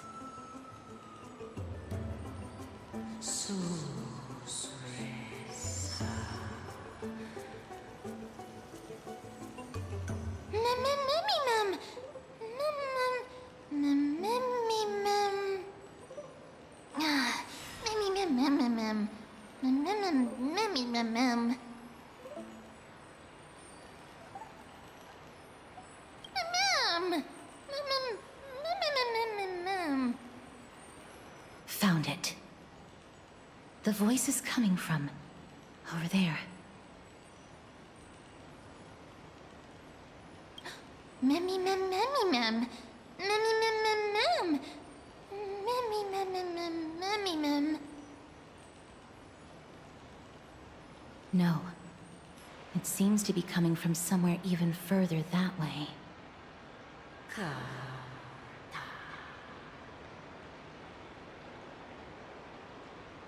Let's go check it out. Mem. Memmy mem mem.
Regardless of what you do, a stone won't be able to speak. Mim! Such a lively little bunny. You even smell a little familiar. What a smooth-talking child. I'll accept your praise. Who are you? Keep your distance and identify yourself. Otherwise, you'll face the consequences. The scent of Thanatos. I recognize you. Idonia's renowned goddess of death. Since you are aware, stop provoking the authority of death. Answer my question. Baring your fangs at me. How cute. Just call me Calypso. I greet you on behalf of the 7 sages and the Litophagists. Be careful. Even if the head of the Litophagists has never shown their true identity before, we shouldn't trust this person so easily. The Weft could not detect her presence just now. That would be out of the ordinary if she were truly a phantom body. But if she is someone who has passed on, I should be able to tell. Let me test her. Do you mind if I join your private conversation? That would be rather inappropriate for someone who isn't even willing to reveal their real self. Forget it. However, I'm going to ask you some questions. Please answer them truthfully. If you can do so without hesitation, we won't treat you as an enemy for the time being. A pop quiz? Well, that sparks my interest. Go ahead. What was the topic for the grand finals of the 752nd Great Debate? Is a flying arrow in motion or at rest? Who was your representative? Medea. She went up against Phynon of the New Sporists. Who won? Nobody won because the 752nd Great Debate never took place. What I just mentioned happened during the previous debate. Phynon emerged victorious and obtained his 10th consecutive debate wreath. Also, to alleviate your worries, I shall provide you with a piece of information that's more valuable than the Great Debate. Anaxa the New Sporist is still alive. I saved him, and he is now recuperating at the Luminary Throne. So, are you satisfied with my answers?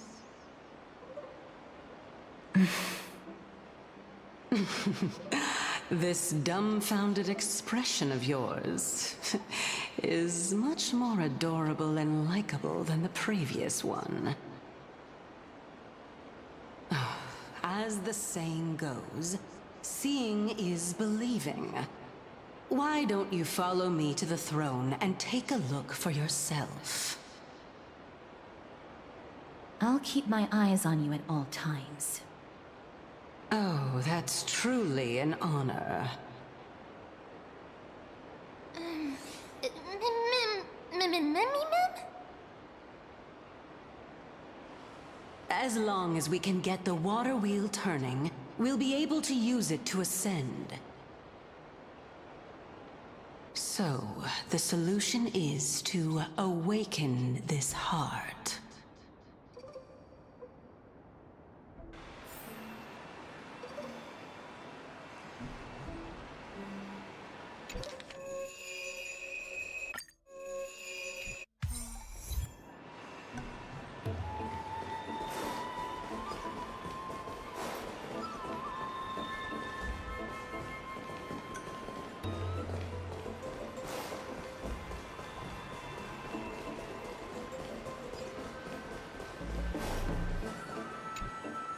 this heart is the source of all water in the grove. Indeed. When the sparks of inspiration burst forth within the grove, dewdrops fall and land within the pool.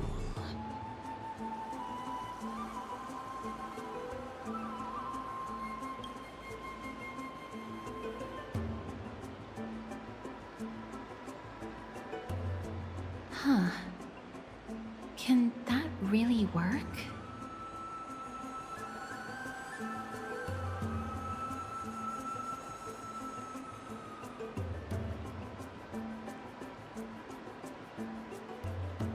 Seems like it won't be possible to fill it up with just the few of us. Just come with me. We must first retrieve a treasure if we want to awaken the heart.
Is that the Chamber of Purifying Tears?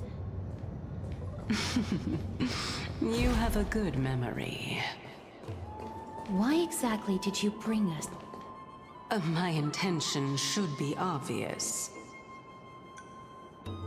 See that shallow pond over there? Water lilies grow there. Initially, Circes watered them with their tears, while Nestia nurtured them with affectionate love. They are a token of the eternal companionship between the two gods. All the two of you have to do is to cross the deep well and retrieve the golden bough of vows for me.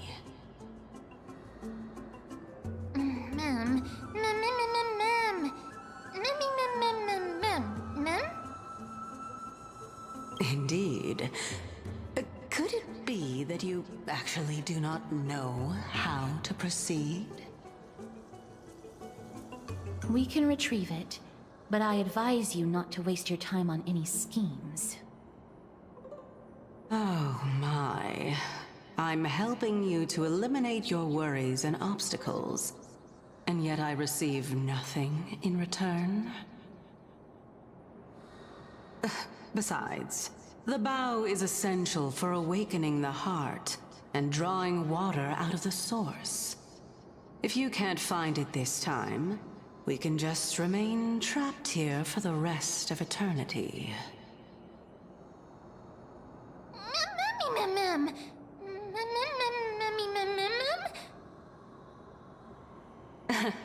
You're overthinking things. We're all in the same boat. Although, it would be absurd to say that I have no other motives. Since you've brought it up, I might as well take this chance to explain. I'm simply making use of this opportunity to see what you two are made of. So, is that truthful enough for you?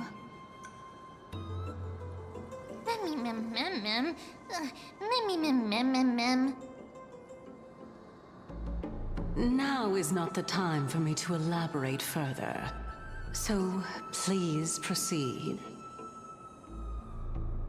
As a student of Anaxa, equivalent exchange should be something that you are familiar with. I cannot deny that.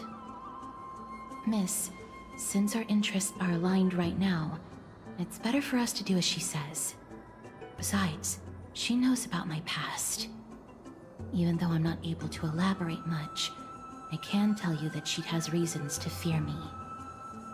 If you unfortunately turn out to be her ultimate target, please don't worry. I will promptly intervene.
Answer me.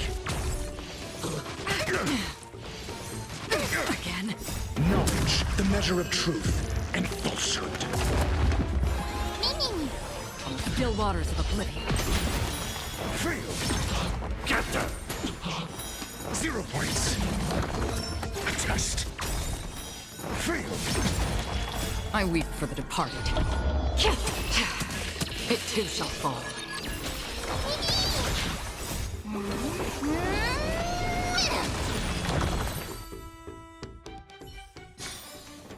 Reach the end of the story in your own way.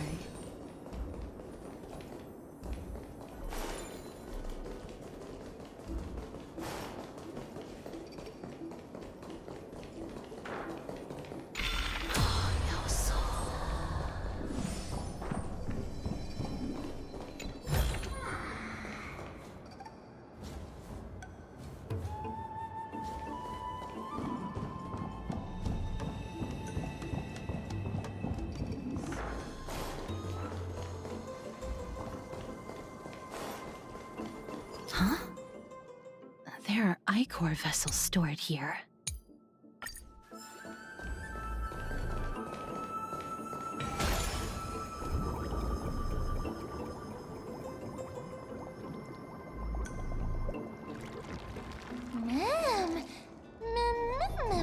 Flower.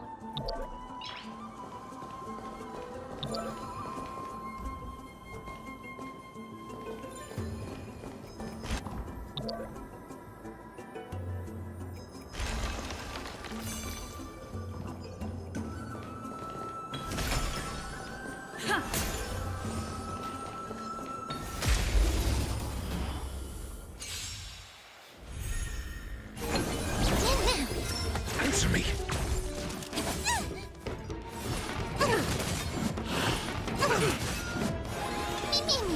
Destined for oblivion. Get there. A test. 0 points. I weep for the departed. It too shall fall.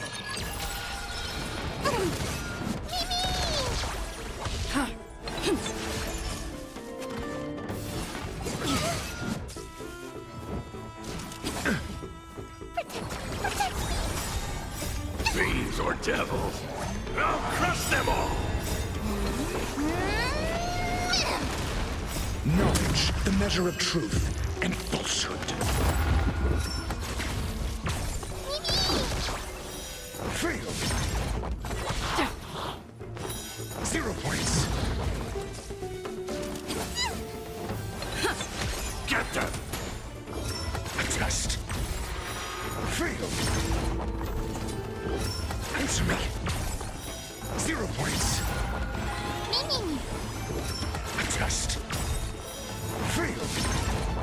Knowledge, the measure of truth and falsehood.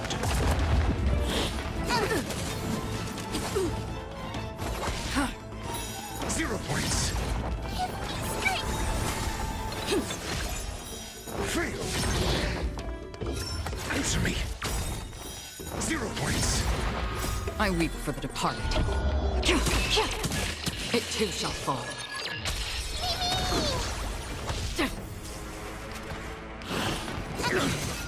Get there.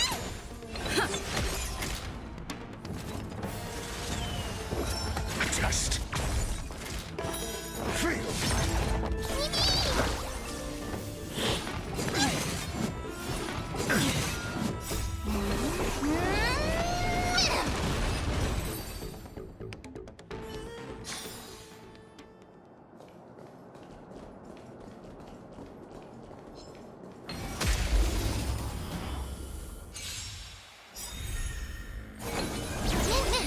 Knowledge, the measure of truth and falsehood.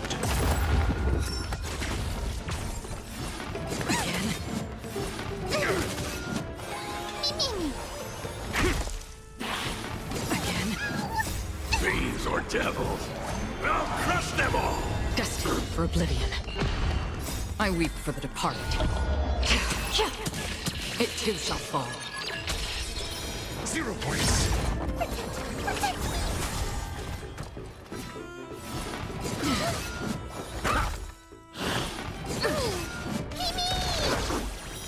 Fail.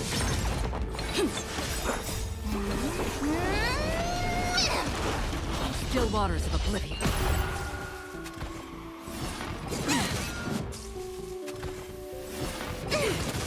Get them. Test. 0 points. Knowledge, the measure of truth and falsehood. Fail. Destined for oblivion. Reach the end of the story in your own way.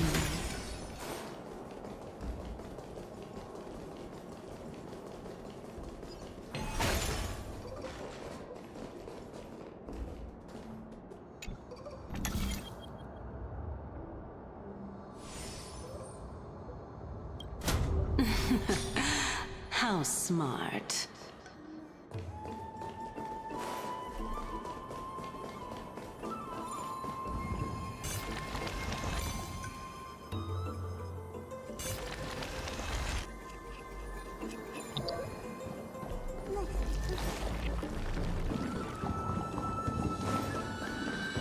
Let's hope that this is not a trap set by her.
this is the Golden Bough of Vows.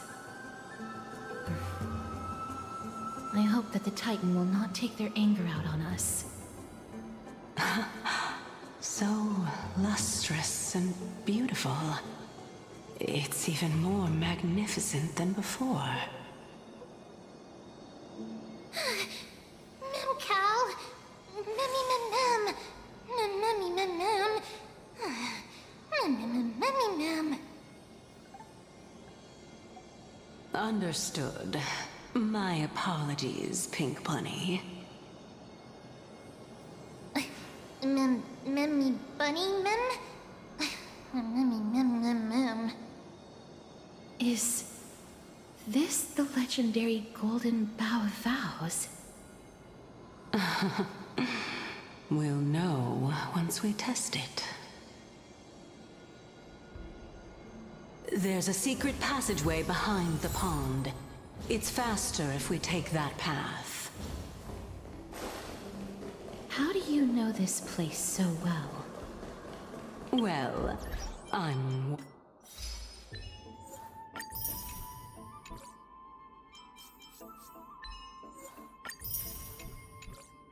one of the 7 sages, after all.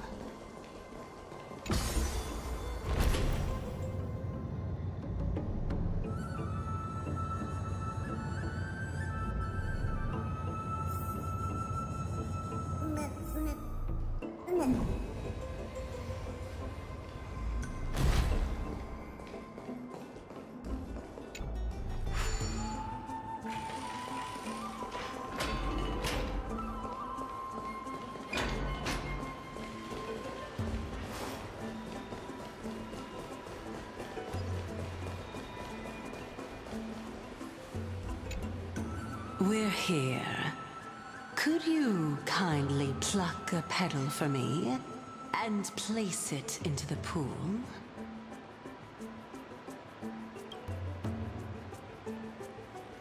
Now, can our little goddess perform that again?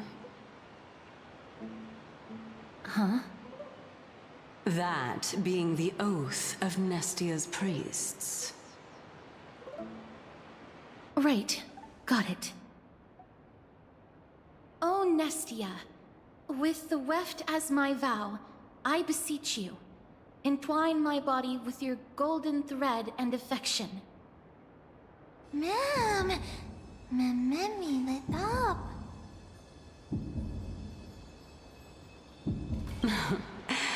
It's just an ancient promise between the Titan and humans.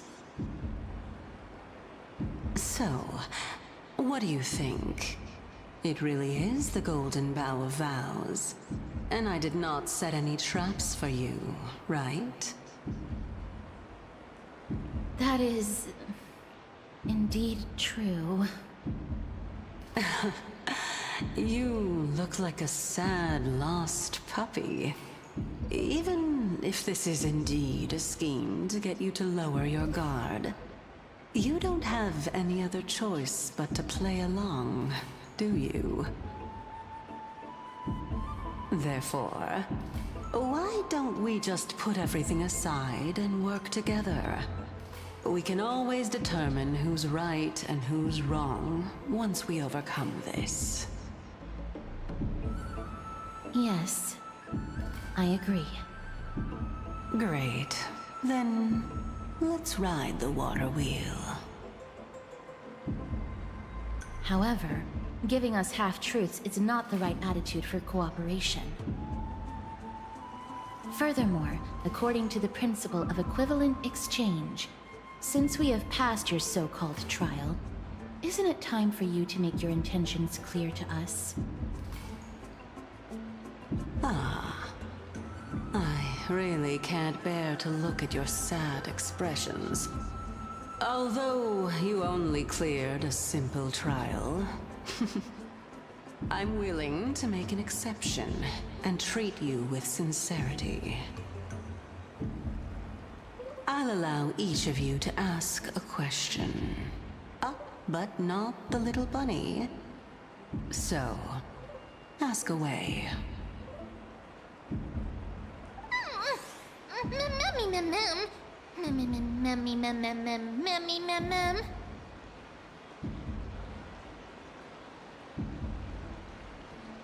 Well, in that case, miss, please go ahead.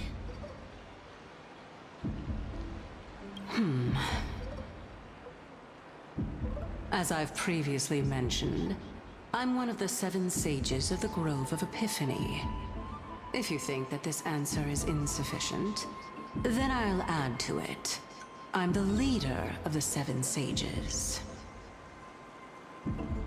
Well, it's your turn now, little goddess of death.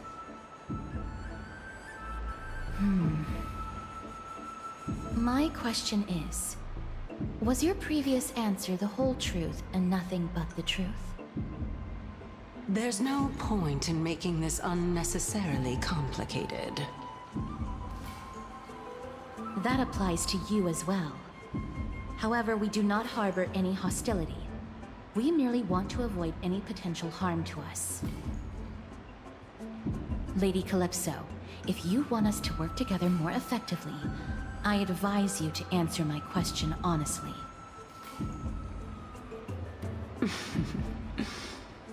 All right. I was completely truthful in my response just now. I have not deceived you, nor will I. With all due respect, omitting facts can also be considered deceit. Is that so? Regardless, I still stand by my previous response. Then please lead the way. After all, facts speak for themselves. The truth will come to light once we arrive at the Luminary Throne. All right, all right. I originally thought that you were just a beautiful flower planted in the mortal realm by the hand of Shadow. But now, I see you have some prickly thorns, too. I'll just consider that a compliment. Indeed. I'm complimenting your charming naivete. All right, go ride the water wheel. I'll wait for you up there. Mem.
Is that all?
Speaking of which, don't you also have a red-haired companion? Memmy mem. Memmy mem mem memmy mem.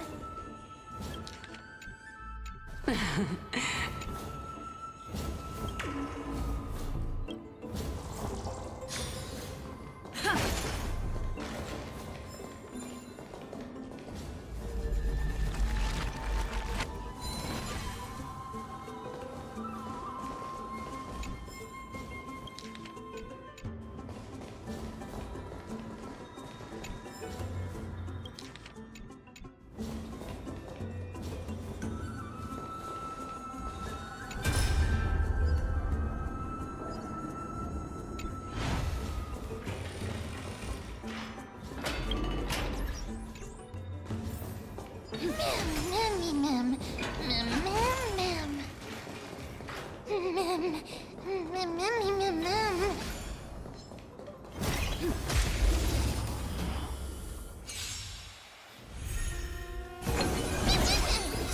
Answer me.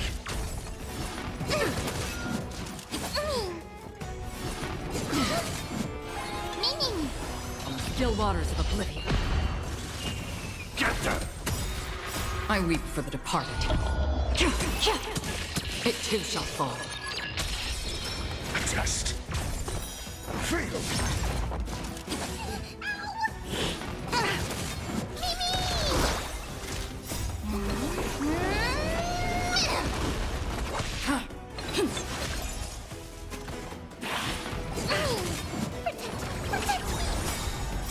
Fiends or devils? I'll crush them all! Answer me. 0 points. Knowledge, the measure of truth and falsehood.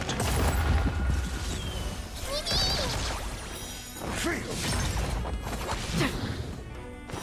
0 points. Get them! Test.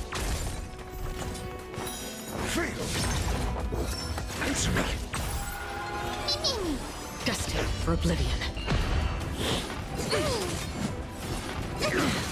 Get them!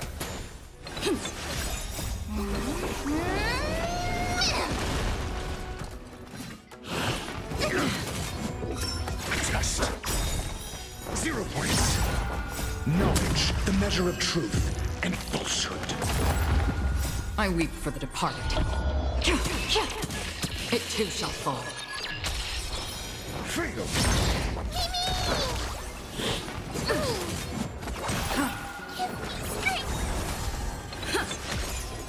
Answer me.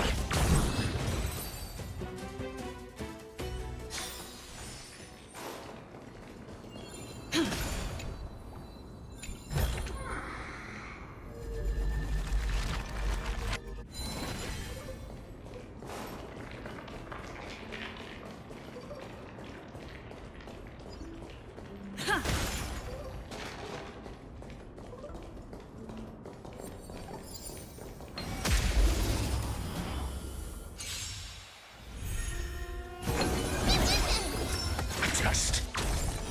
0 points.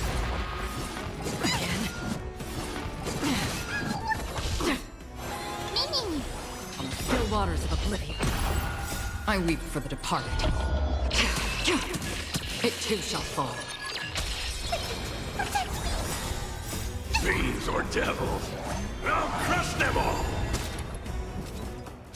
Mediocre. Knowledge, the measure of truth and falsehood.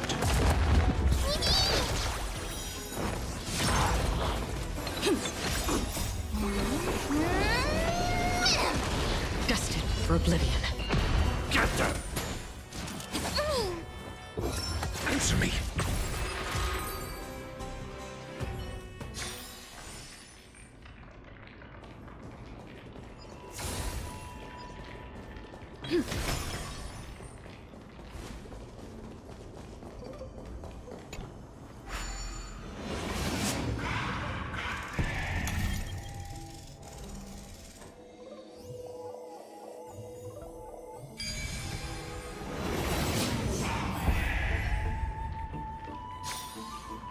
So that's how it works.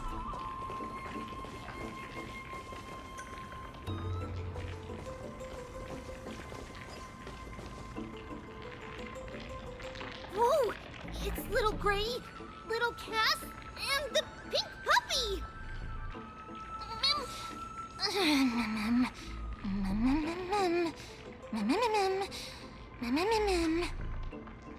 Lady Trianne, are you all right? Were you hurt? No, Trianne flew high up into the air so the monsters couldn't reach us. Oh, also, the spindle that Aggie gave us is so powerful that Trianne seems to have found Nax. He's near the treetop. Even though our perception of him is very weak, it's not like the White Dryads from before. But since Trianne was alone and afraid that it might be dangerous, we did not fly there to take a look.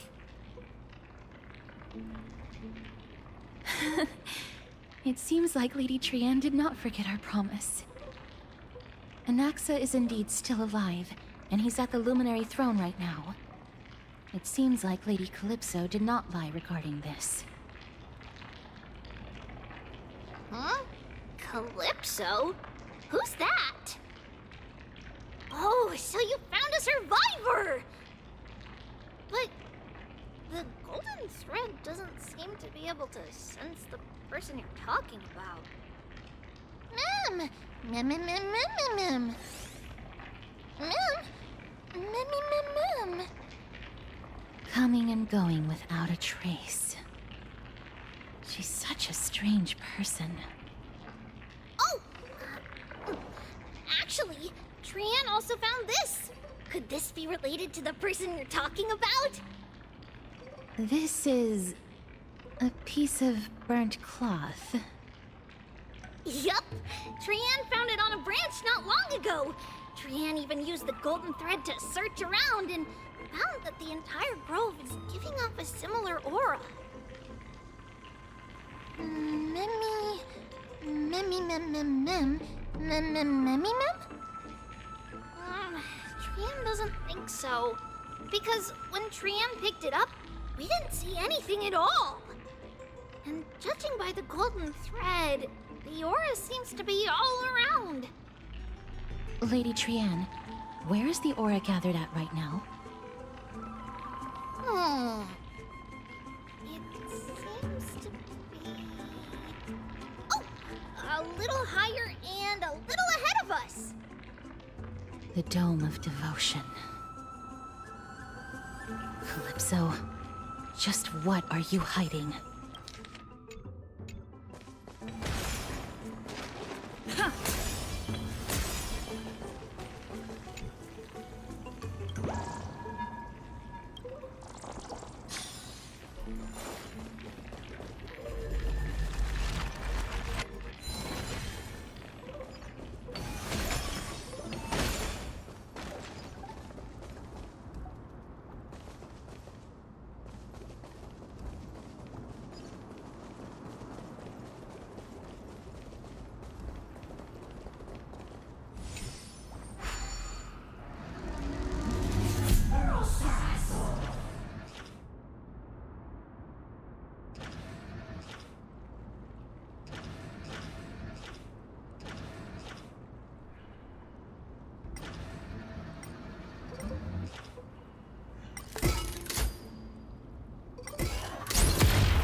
Answer me.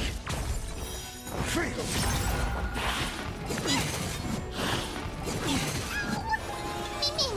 Destined for oblivion. I weep for the departed. It too shall fall. Get there!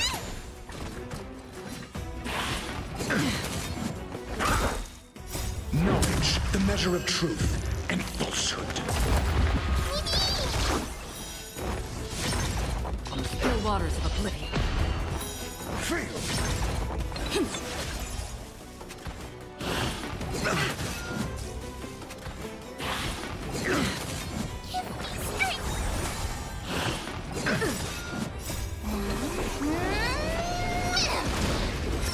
Test. 0 points.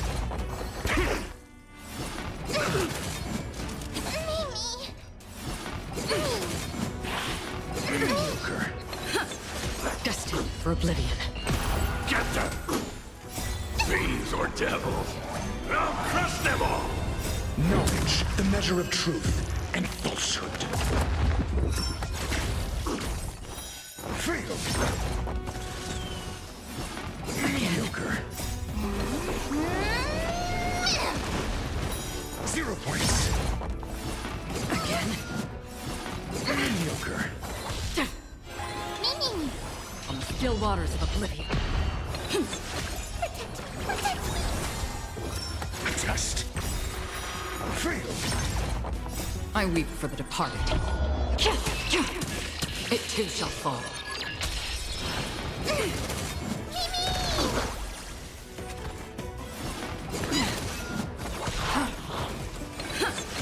Get there! Answer me. 0 points.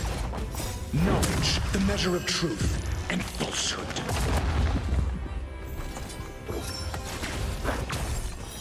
Fail. Mediocre. Destined for oblivion. Get them! Again. Answer me.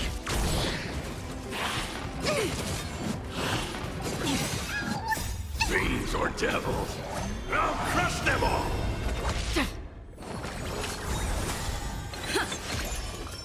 Test. 0 points. Knowledge, the measure of truth and falsehood. On the still waters of oblivion. 0 points. I weep for the departed. It too shall fall.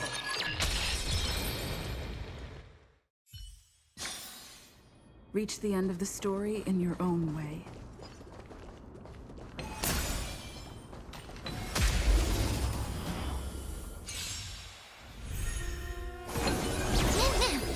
Answer me.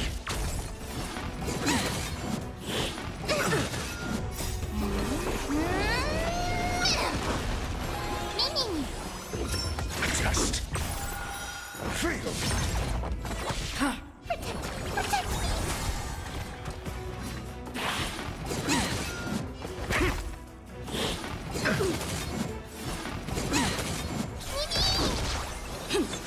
Destined for oblivion. I weep for the departed. It too shall fall. Get them! Answer me. Knowledge, the measure of truth and falsehood. 0 points.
I'll crush them all!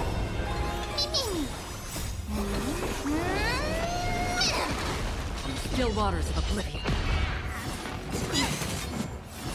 Again. Get them! I weep for the departed. It too shall fall.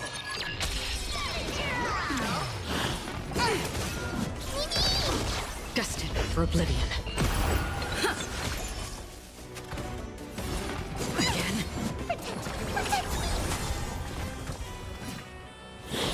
Again. Knowledge, the measure of truth and falsehood. On the still waters of oblivion. 0 points. Get them! Fiends or devils, I'll crush them all! Answer me. Fail. Destined for oblivion. Test.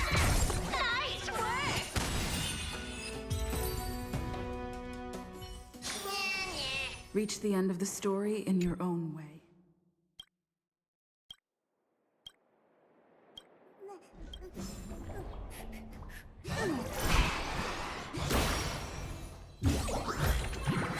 Looks good.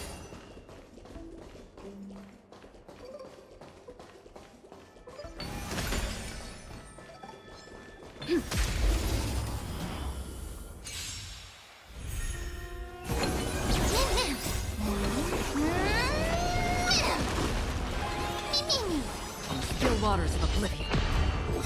Answer me. 0 points. Knowledge, the measure of truth and falsehood. I weep for the departed. It too shall fall. Fail. Get them! 0 points.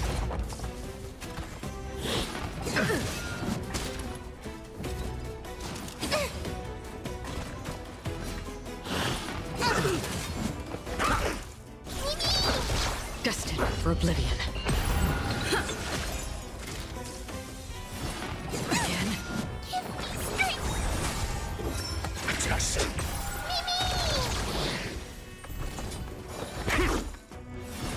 Again. Again.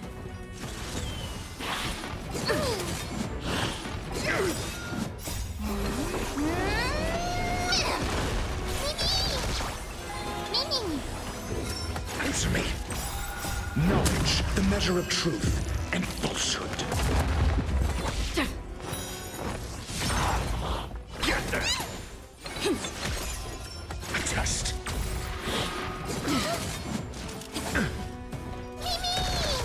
On the still waters of oblivion.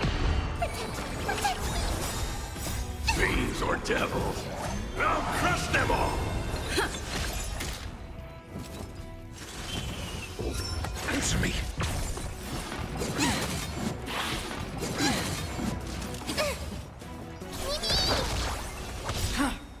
I weep for the departed. It too shall fall. Get them! Test. 0 points. Knowledge, the measure of truth and falsehood. Fail.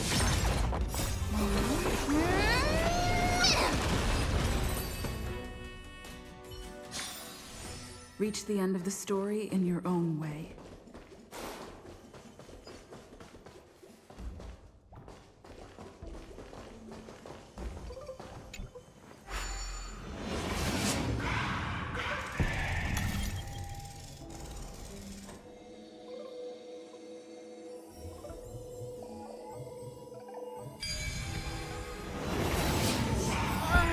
The golden thread is vibrating more and more violently! Everyone, let's be even more cautious.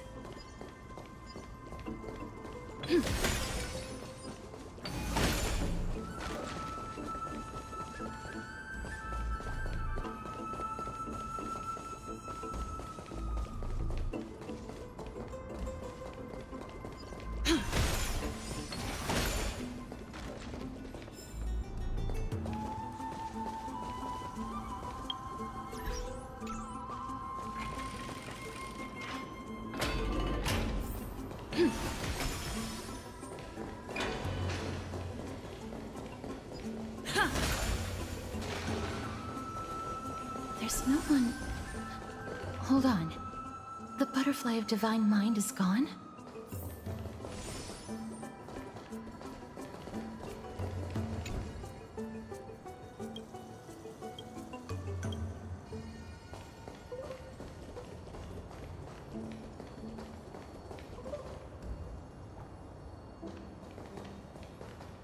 That can't be.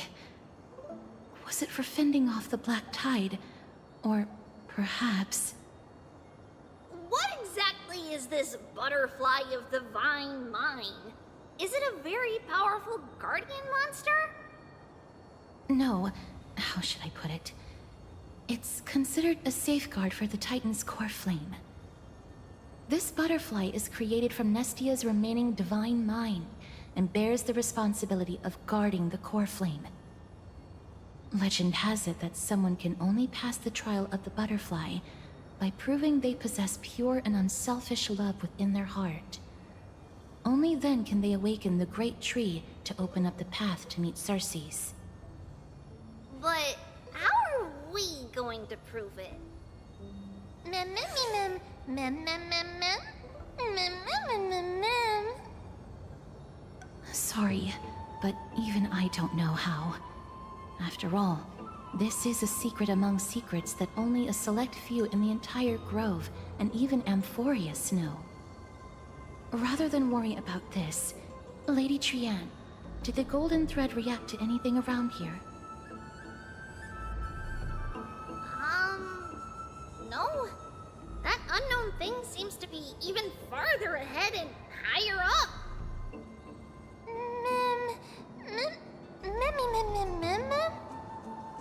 Perhaps we can try again.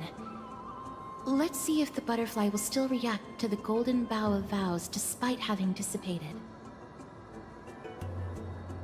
If it's indeed the token mentioned in the legends, there should be a reaction.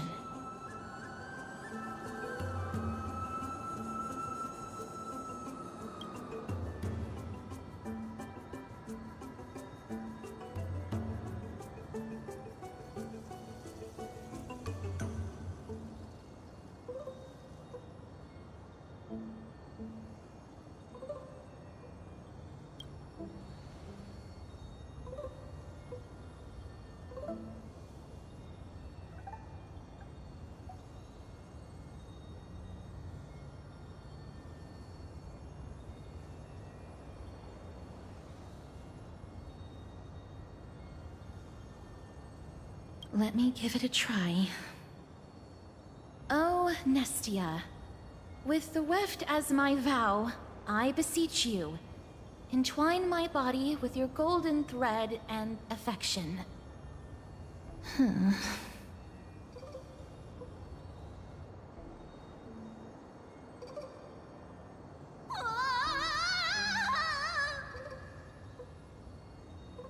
Lady Trianne, and even Mem? Where have they disappeared to? Little Gray, little Cass, look over here, quick! Mummy, he's about to burst into flames! The voice seems to be coming from the Star Chase atrium.